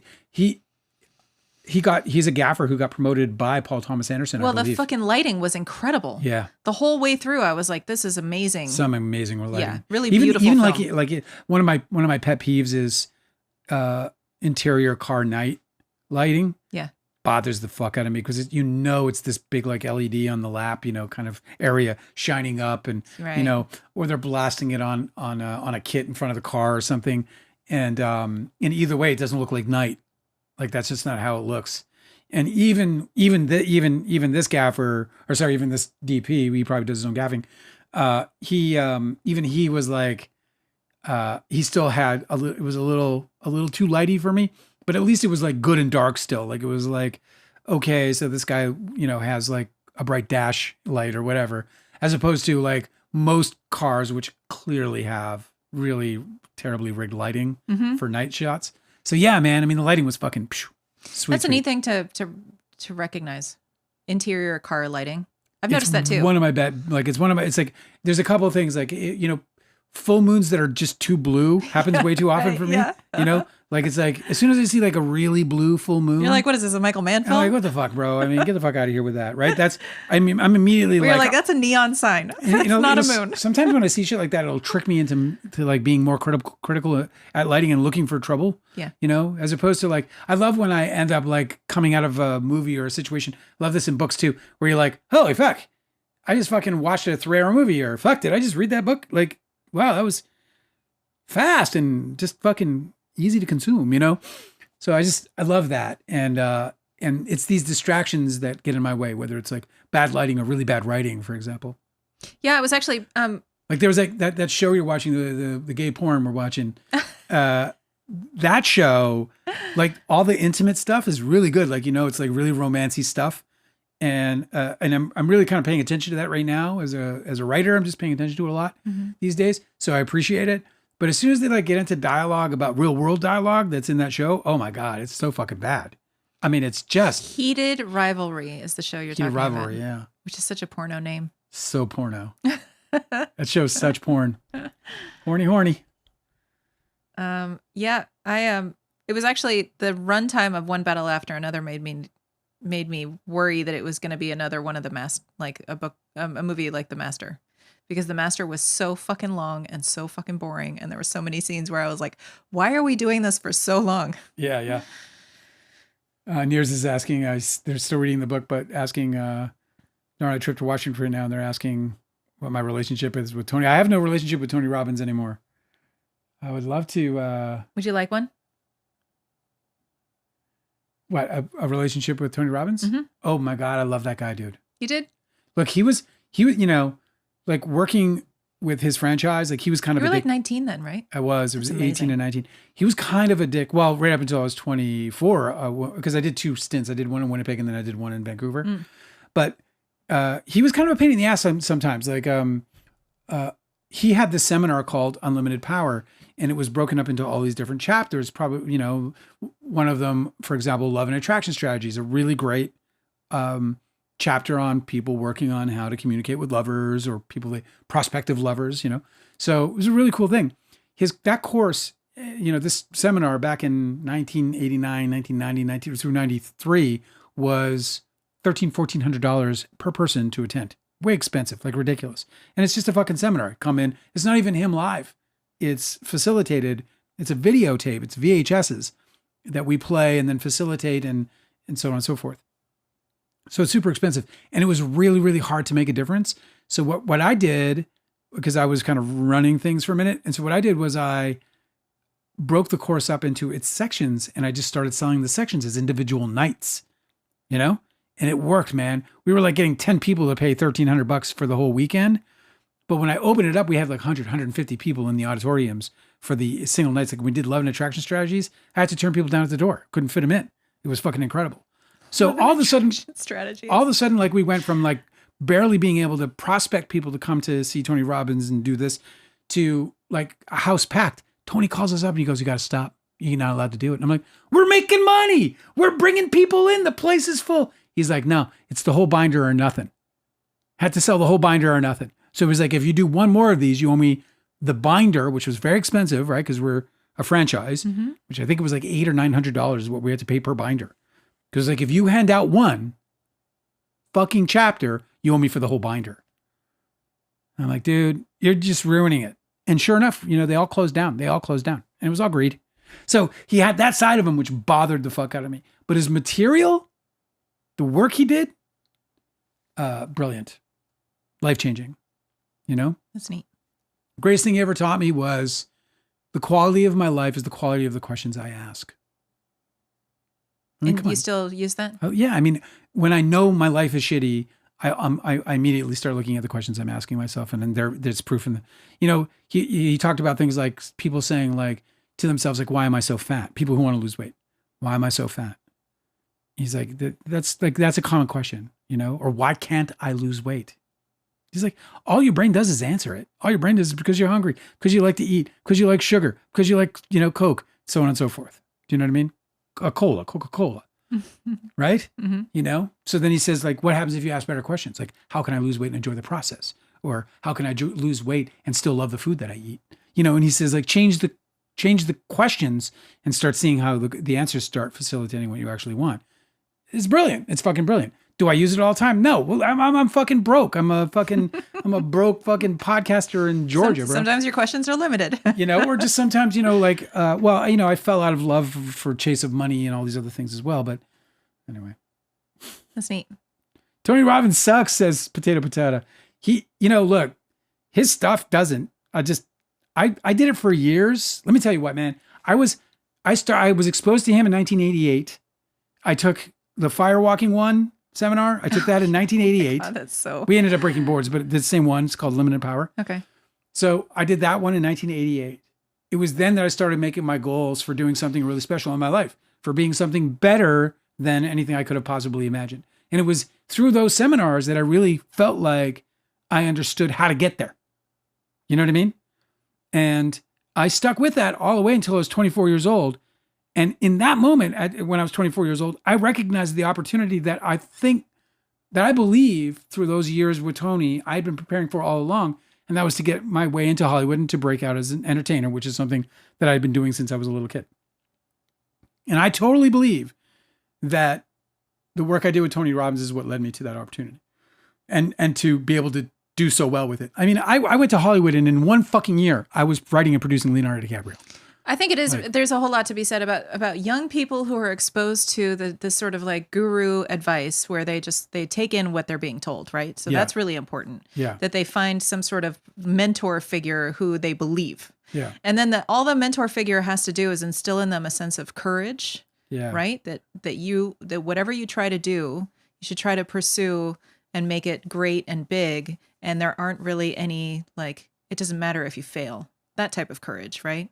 And also teaches the young person to watch for opportunities, Yeah. right? Because there's that saying like opportunity knocks, but what it kind of misses is the point that you have to be listening. I think the reason Great why point. your life changed is that you started to watch for signs very, very intently of like, what is the direction I'm supposed to be on? I'm going to get a clue somewhere from some of these people, someone, Yeah. right? And I think that if young people can be told to be courageous and to watch for opportunities, then they'll be able to find themselves in a place like this. Like you just like jumped onto a plane or a bus or whatever and ended up in a new city and then like landed in this new group of friends and then made an amazing career for yourself, like within a fucking year. Yeah. And I think that if you had been listening to people who were like telling you, you know, you have to be mature and you have to like go to school and you have to have a plan and make sure that you stick straight to your plan. Like you never would have done any of those things. You had to have the kind of advice that I feel like young people deserve, which is like, go find something that's calling to you, listen for it, and then have courage when you chase it. Hey, I'm going to get a little bit morbid with this because this is what he really did for me. I had survived a nasty childhood that involved massive amount of sexual and physical and mental abuse. Like it was crazy. Like the stuff people write books about, right? So I lived through all of that. And I was all kinds of fucked up. And I'd been battling my way out of all of that. Tony Robbins, when I found or I was exposed to Tony Robbins opened up the idea that he kind of opens it all up with the idea of, hey, this brain, there's no user manual for it. He's like, so it's the most powerful thing a human being has.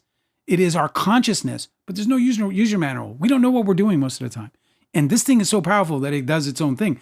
And I can prove to you how powerful it is because it's sitting there right now and it's beating your heart at 100 and fucking whatever beats per minute. And you don't even think about it.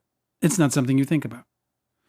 And so he really presented it this way like, oh, fuck, he's going to create the user manual for my mind. And my mind is broken. And I knew it was broken because I just survived some crazy ass shit. I moved out when I was 16 years old. I mean, nutty shit. You know what I'm saying? I was a child, bro. And I had a lot to get through. And there's this guy who comes along and he goes, hey, man, let's just open up your brain and let's figure out how you're communicating with yourself. Because one of the things that he talked about so often was bad things happen, but it's what you do that's going to make the difference. Yeah, that's so massive. So it's not what happens, but what you do that makes a difference. That's so massive to hear when you're young because it can really it changed everything. It can really rewire your trauma and understand that there's a place to put it and still move forward, right?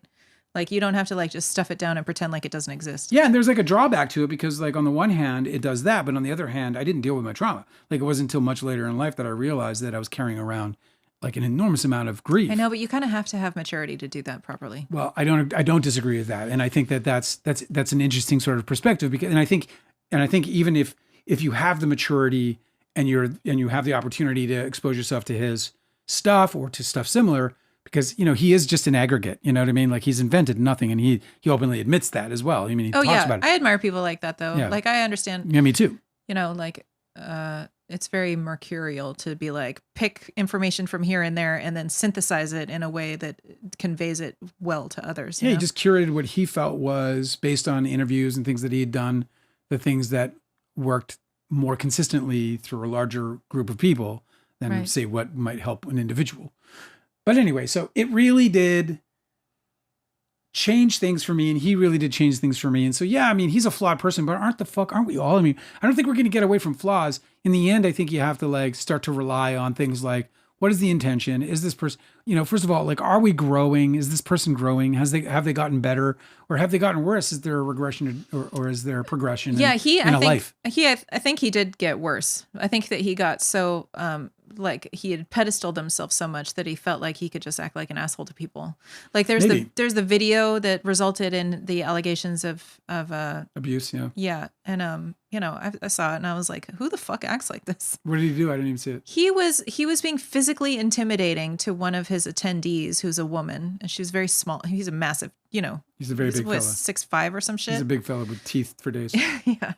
So he was just being this like really physically imposing presence, and he was kind of walking her down and like arguing with her. It was just really fucking weird. He was acting like a giant asshole in front of a whole group of people. Like the amount of intimidation it takes.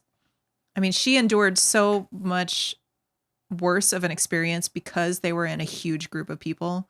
So that really does that. The power dynamic of somebody who's willing to act that badly in front of everybody, it's just like you can't even defeat that. You know what I mean? Like it adds so much more to his behavior that he was like being bold enough, being like, you're not going to do anything. Look, none of these people are going to do anything to help you. You know what I mean? Yeah, I mean, I've lived through so much of that, people being totally fucking dominating because they have the station and the class. It did seem like a real fucking power move, and it was really cruel. And I was surprised to see that from him. So maybe that's why people think he's a douche. Potato. Potato had just made this point about Erika Kirk. You were talking about her earlier. Yeah, I was.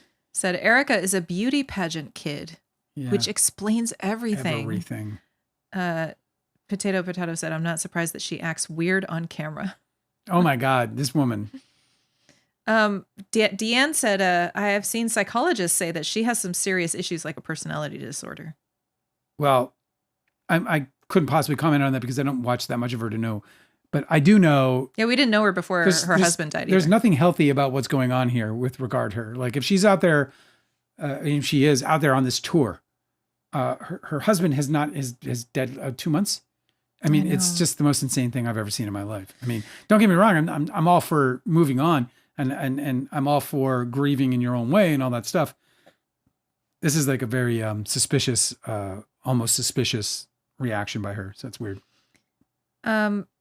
Cosmic Urgency said that the show Heated Rivalry looks like a show for housewives. I said it was. That's exactly who it's targeted for. It's definitely not yeah, for sure. Of course, man. Those were romancy books. Those are all about women. Do I think that, like the LGBTQ community is going to embrace that? Certainly some of them will. But who's that for? That's for women getting some hot gay sex. Why are we like that? Why are we so weird? I have no idea. Women as a demographic to sell to must be kind of a puzzle. I don't have any experience. Because women are into all kinds of weird shit. They're like, okay, so we got this demographic who's like a huge consumer. We have to give them what they want. But they want, they're straight, but they want gay sex. They want hetero sex. They want murder. We're such sickos. Well, it's all just because of the patriarchy. Let's be real. It's funny. Bunch of sickos. The housewife erotica you're watching, you mean? Yeah. Housewife erotica. We'll probably pop some popcorn and watch a little more tonight, actually. Or maybe the cooking show was up. Austin said that about Erika Kirk, I'm a tinfoil hat on her. I have a conspiracy theory about these odd MAGA women, starting with Cambridge Analytica and Brittany Kaiser. Oh, you read this one earlier, right? Yeah. Cambridge Analytica. I haven't heard that in a long time, but yeah, they were. I remember been a long time. Yeah, in the first Trump administration, how they were kind of central. It's like what was the they were like the body of the Hydra. Yeah. And they didn't go away, evidently. Or they transformed into something else, like they often do.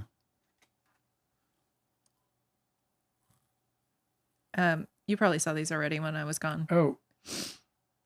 Got some love for the Gavel Gavel episode, which is nice. Oh, that's cool.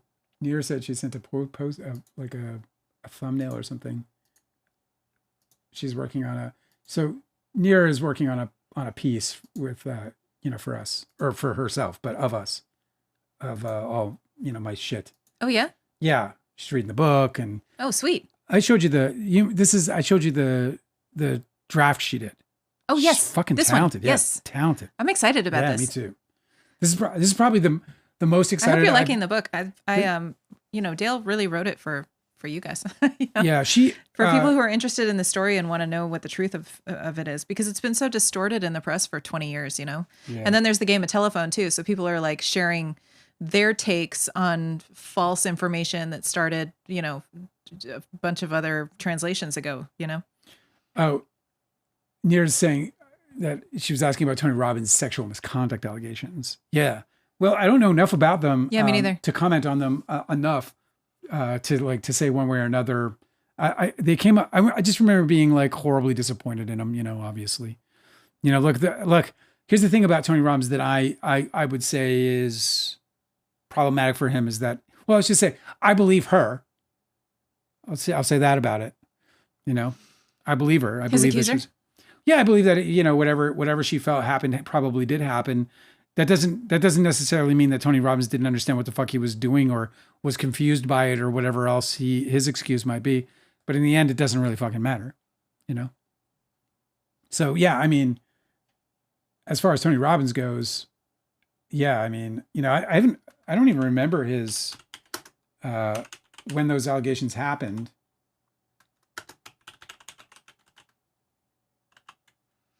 Oh, this is great. Potato said that there's a Gavel Gavel episode that we should listen to where they talk about Trump's Madison Square Garden rally. That it's really funny. I'm going to check that out. We're going to subscribe, right? Dale? So his sexual misconduct, I'm just going to look. Yeah, we are. Multiple women, including former staffers and followers, accused Robbins of inappropriate sexual advances, groping, and creating a highly sexualized work environment. Inappropriate advances and groping, at least 10 women accused Robbins of sexual harassment or general mistreatment. I did not know that. Specific claims included groping a fan during a public event and making unwanted advances towards employees. What a fucking pest. Exposure. 2 former assistants alleged that they were expected to work with Robbins while he was naked in his hotel room or while he was in the shower. One woman reported leaving his room in tears after he dropped his towel in front of her. Oh my God. Assault of a minor. In a separate report, BuzzFeed News detailed the most serious allegation that Robbins assaulted a teenage girl at a summer camp in 1985. Recruitment of women. 2 former bodyguards told BuzzFeed News, which, by the way, BuzzFeed News is a credible organization. I don't know if people know that, but they're actually... I was surprised. They're highly rated for accuracy and non-bias. BuzzFeed News, they were sent into audiences to find attractive women for Tony Robbins. Berating victims. Investigation also highlighted audio recordings and interviews claiming Robbins berated victims of rape and domestic violence during his seminars, using their trauma as examples of victimhood. In a leaked 2018 video, Robbins stated the Me Too movement was an excuse for some women to get significance by attacking and destroying someone else, for which he later apologized. Well, I mean, all of this is despicable and deplorable, and yeah, okay, I fucking hate him. I mean, obviously, if you have this many people coming forward, then he piece of shitted it, It just sucks because what happens is people get power. So look, again, and I've talked about this I just watched a Leonardo DiCaprio movie. I'll talk about it now again for a brief moment. There's a way in which we can separate the work from the man. And so, as far as Tony Robbins' his work goes, I think it's pretty fucking brilliant. And I'm talking about the books and the seminars, not necessarily, or definitely not any of these kinds of allegations where he's berating or bullying or being a shitty fucking human being to others. As it relates to this man's personality, well, on the one hand, I'm obviously very disappointed. But when I worked with Tony Robbins and Associates, he was a dick. He was a straight up dick. He gave us troubles. He really pissed me off, actually. I was highly disappointed in him because I was like, aren't you that guy? Aren't we supposed to be kumbaya? Why aren't we locking elbows here? Why are you forcing us into a situation where we'll probably end up closing the doors because we can't keep it open? And you have the power to change that right now. Yeah, that's so misaligned. And he was also so we were like bringing him to Vancouver. Yeah, you're also like bringing people in who can't afford the big ticket, right? And then eventually they're going to afford the big ticket. Yeah. So you're reaching more people. It just seems like a really foolish way to run a business if you want to grow. We wanted to bring him to Vancouver to do live. Mm-hmm. And the amount of money he wanted was so insane. And then the perks were just like private jet. So we had to charter a jet, which we were like, why? No. Like, you have your own one. We'll buy you 2 first class tickets. Let's not charter a jet. Let's just give you a whole fucking seating section in first class so you can fly. Nope, it's got to be a private jet. It was just all the shit that I hated. So yeah, I mean, look, it tracks. All this tracks. What a fucking shame. Tony Robbins, man. Fucking jerk off, bro. Ugh. Oh well. Thanks for ruining my night, Nier. Oh, Cosmic Urgency said I was wrong. That in one battle after another, DiCaprio's character was bombing stuff throughout the first act. Yeah, he was. I don't recall. Okay, so there's a big opening event, right? Where they're trying to rescue a bunch of people who are in a detention facility. Yeah. And it's the first time that we meet Sean Penn's character. Yeah. The military general or whatever. Lockjaw. Yeah. And so so this whole time you learn that DiCaprio is a bomb expert, and then they have him do, like, he's got the job of, like, he's got to set off a diversion. And then so I was very surprised that his diversion was fireworks. It made for a really, really pretty background in the scene, but they didn't actually create a diversion. Everybody seemed to be able to operate really fine underneath the fucking fireworks. Like, oh, it's just fireworks. Let's continue with our problems. Instead of it, like, blowing things apart and people having to, like, run for their lives. Right? So weird. Okay, I'm caught up in the chat. All right, cool. All right, guys. Well, listen. I didn't finish the chat. I'm sorry. I caught up to where I was before. Oh, keep going then. I got one more thing I want to cover. Nears here has said, having just recently watched Boogie Nights again, it baffles me why Mark Wahlberg regrets being in it. It's his best performance other than The Departed. Is Mark Wahlberg in The Departed? Because he's a Christian now. Oh, so he has to denounce He's a Christian his now. Fun work? He's a big Christian now. So stupid. That's true. He's trying to get hired on, like, faith-based shit and, like, family comedies. He's all big. He's all Christian-y now, and it's all this fucking bullshit. You know, and you know why he's a Christian, in my opinion? Because he's done so many bad fucking things. That's my opinion. You know, and I know, and I know that's at least partly true, because I know that he beat a man to within an inch of his life because of the color of his skin.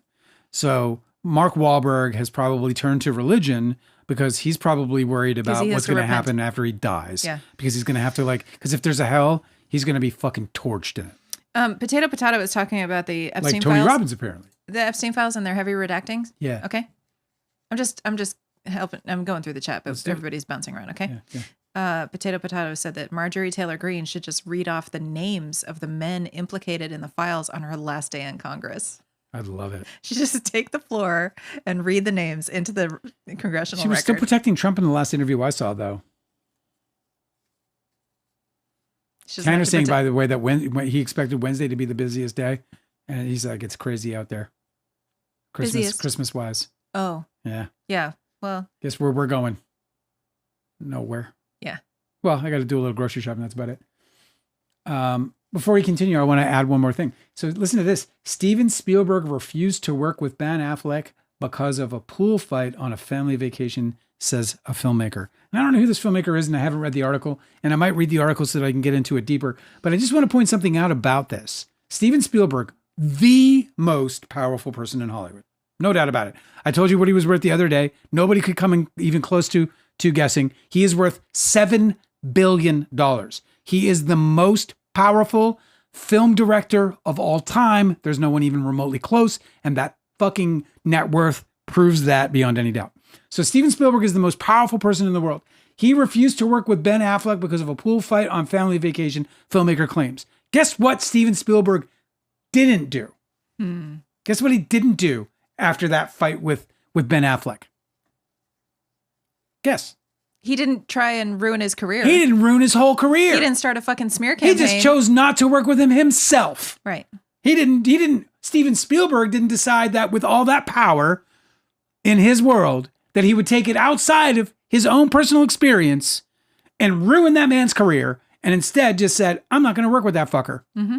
And Ben Affleck went on to do many, many, many, many, many things. That's right. And he continues to do many things. He is still Ben Affleck after all. I want to know what happened though. I want the gossip. I'm going to come in with some juice on it, but that Steven Spielberg, like, this is the example of, like, this is the perfect example of everything that I've been trying to fucking argue for my pathetic situation, What Leonardo DiCaprio and Tobey Maguire did was so fucking outrageous. It was so horrible. It is so beneath anything that is remotely close to good, kind, considerate, moral, level-headed. All of it escapes them.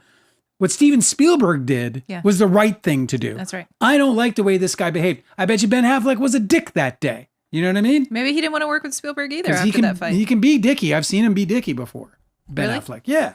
He can be dicky. What's the story? No. I'm just, he's just like, like everybody can be dicky. I can be dicky. I've been dick. Look, I've been dicky on this very channel. Stop saying dicky. Right, because of this show you're about to No, watch. but it's just a horrible word. You could be a dick, is what you mean to say. Dickish. Nears is saying, sorry, Dale, but we're all after the truth, after all, aren't we? And yes, we are after the truth. I don't mind knowing that about Tony Robbins. In fact, it's better to know that, the guy changed my life in so many different ways. And I'm sorry that he couldn't hold down an air of decency through it. It just sickens me. This is like, the whole like nice guys finish last and stuff. Like I would have just been so good to the world, Not only would I have been making good art, but I would have been elevating people, or maybe not. Maybe I would have turned into a fucking powerful dick. Who knows? Dickie. Who knows? Who knows?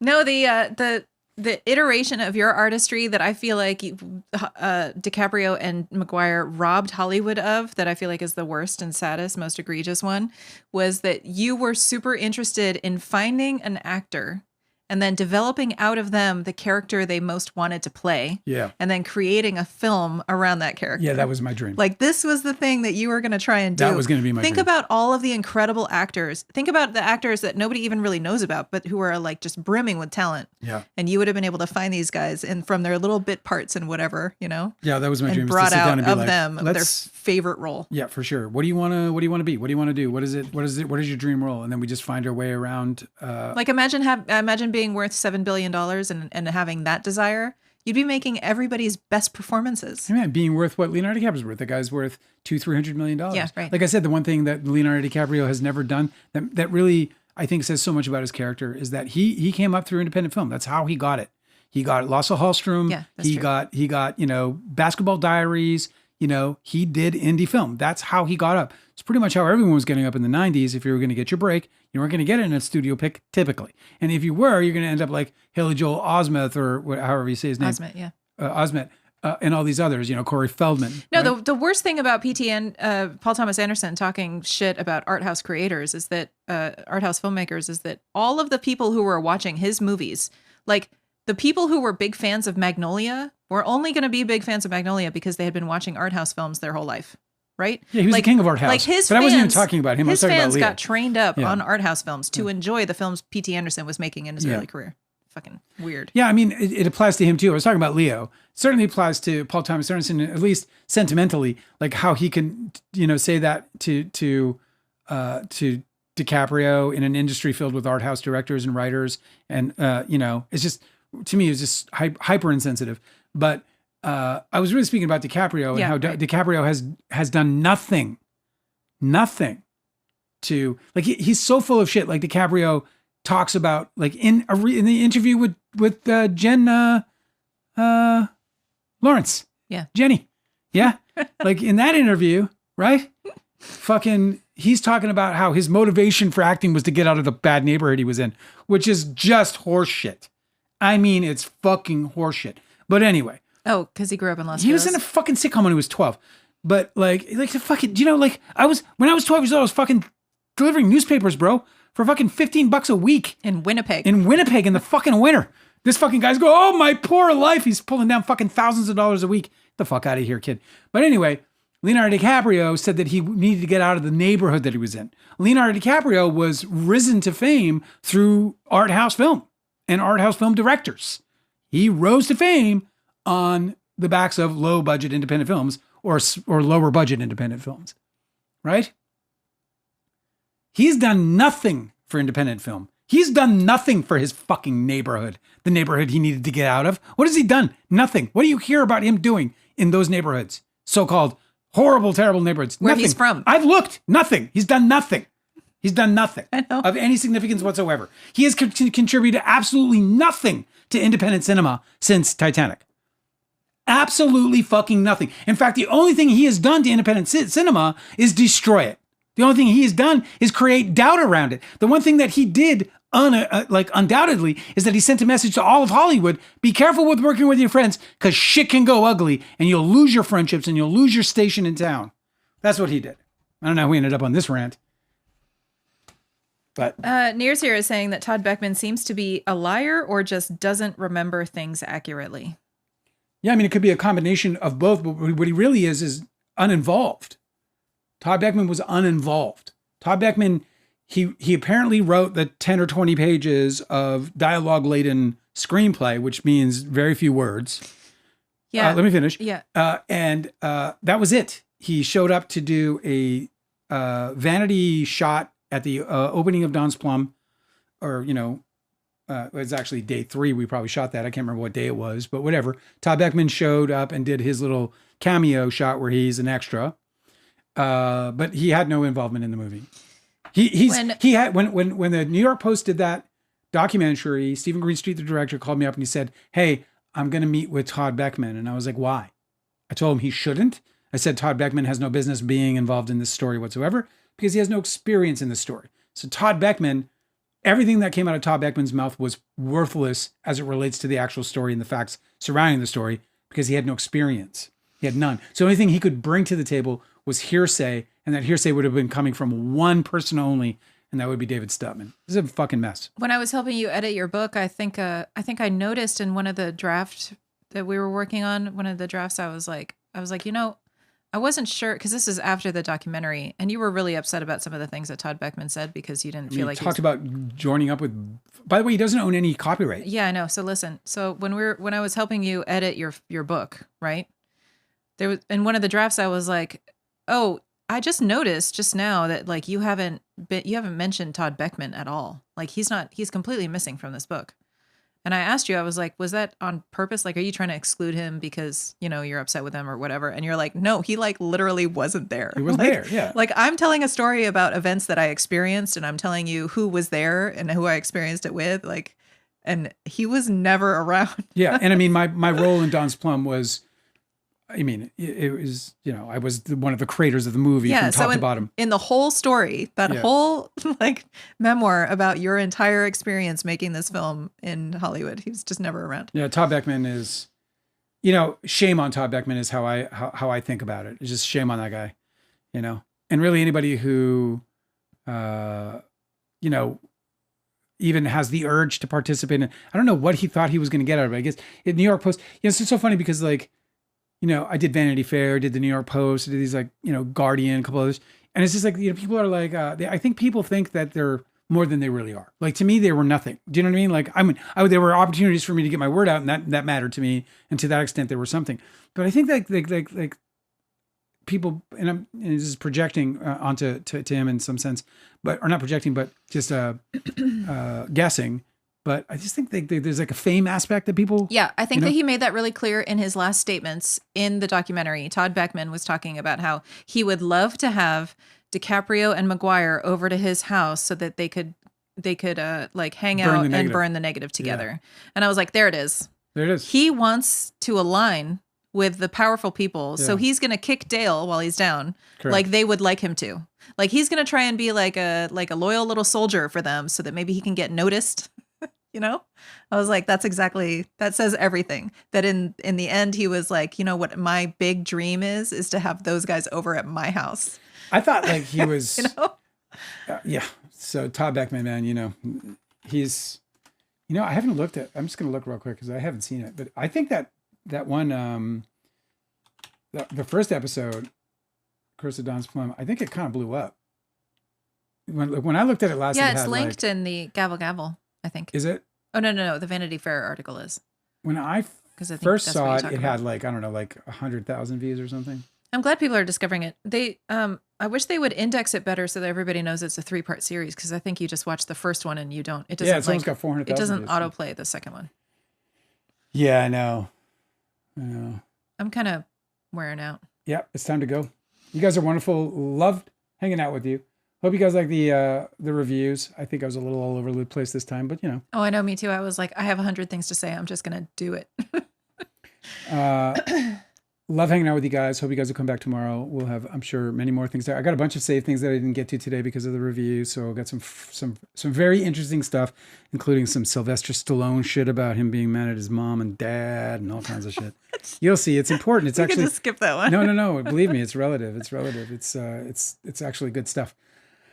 You guys are so fucking awesome. I can't wait to see you guys again till tomorrow. And yeah, we're gonna be just in case you don't know, for those of you who care, we are gonna be live on Christmas Eve and live on Christmas night.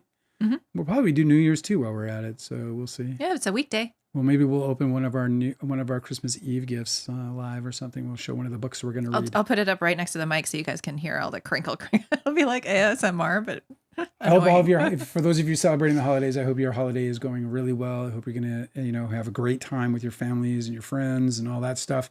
Or at least not fight too much. For those who are going to come and hang out with us, I can't wait to see you. Until then, we'll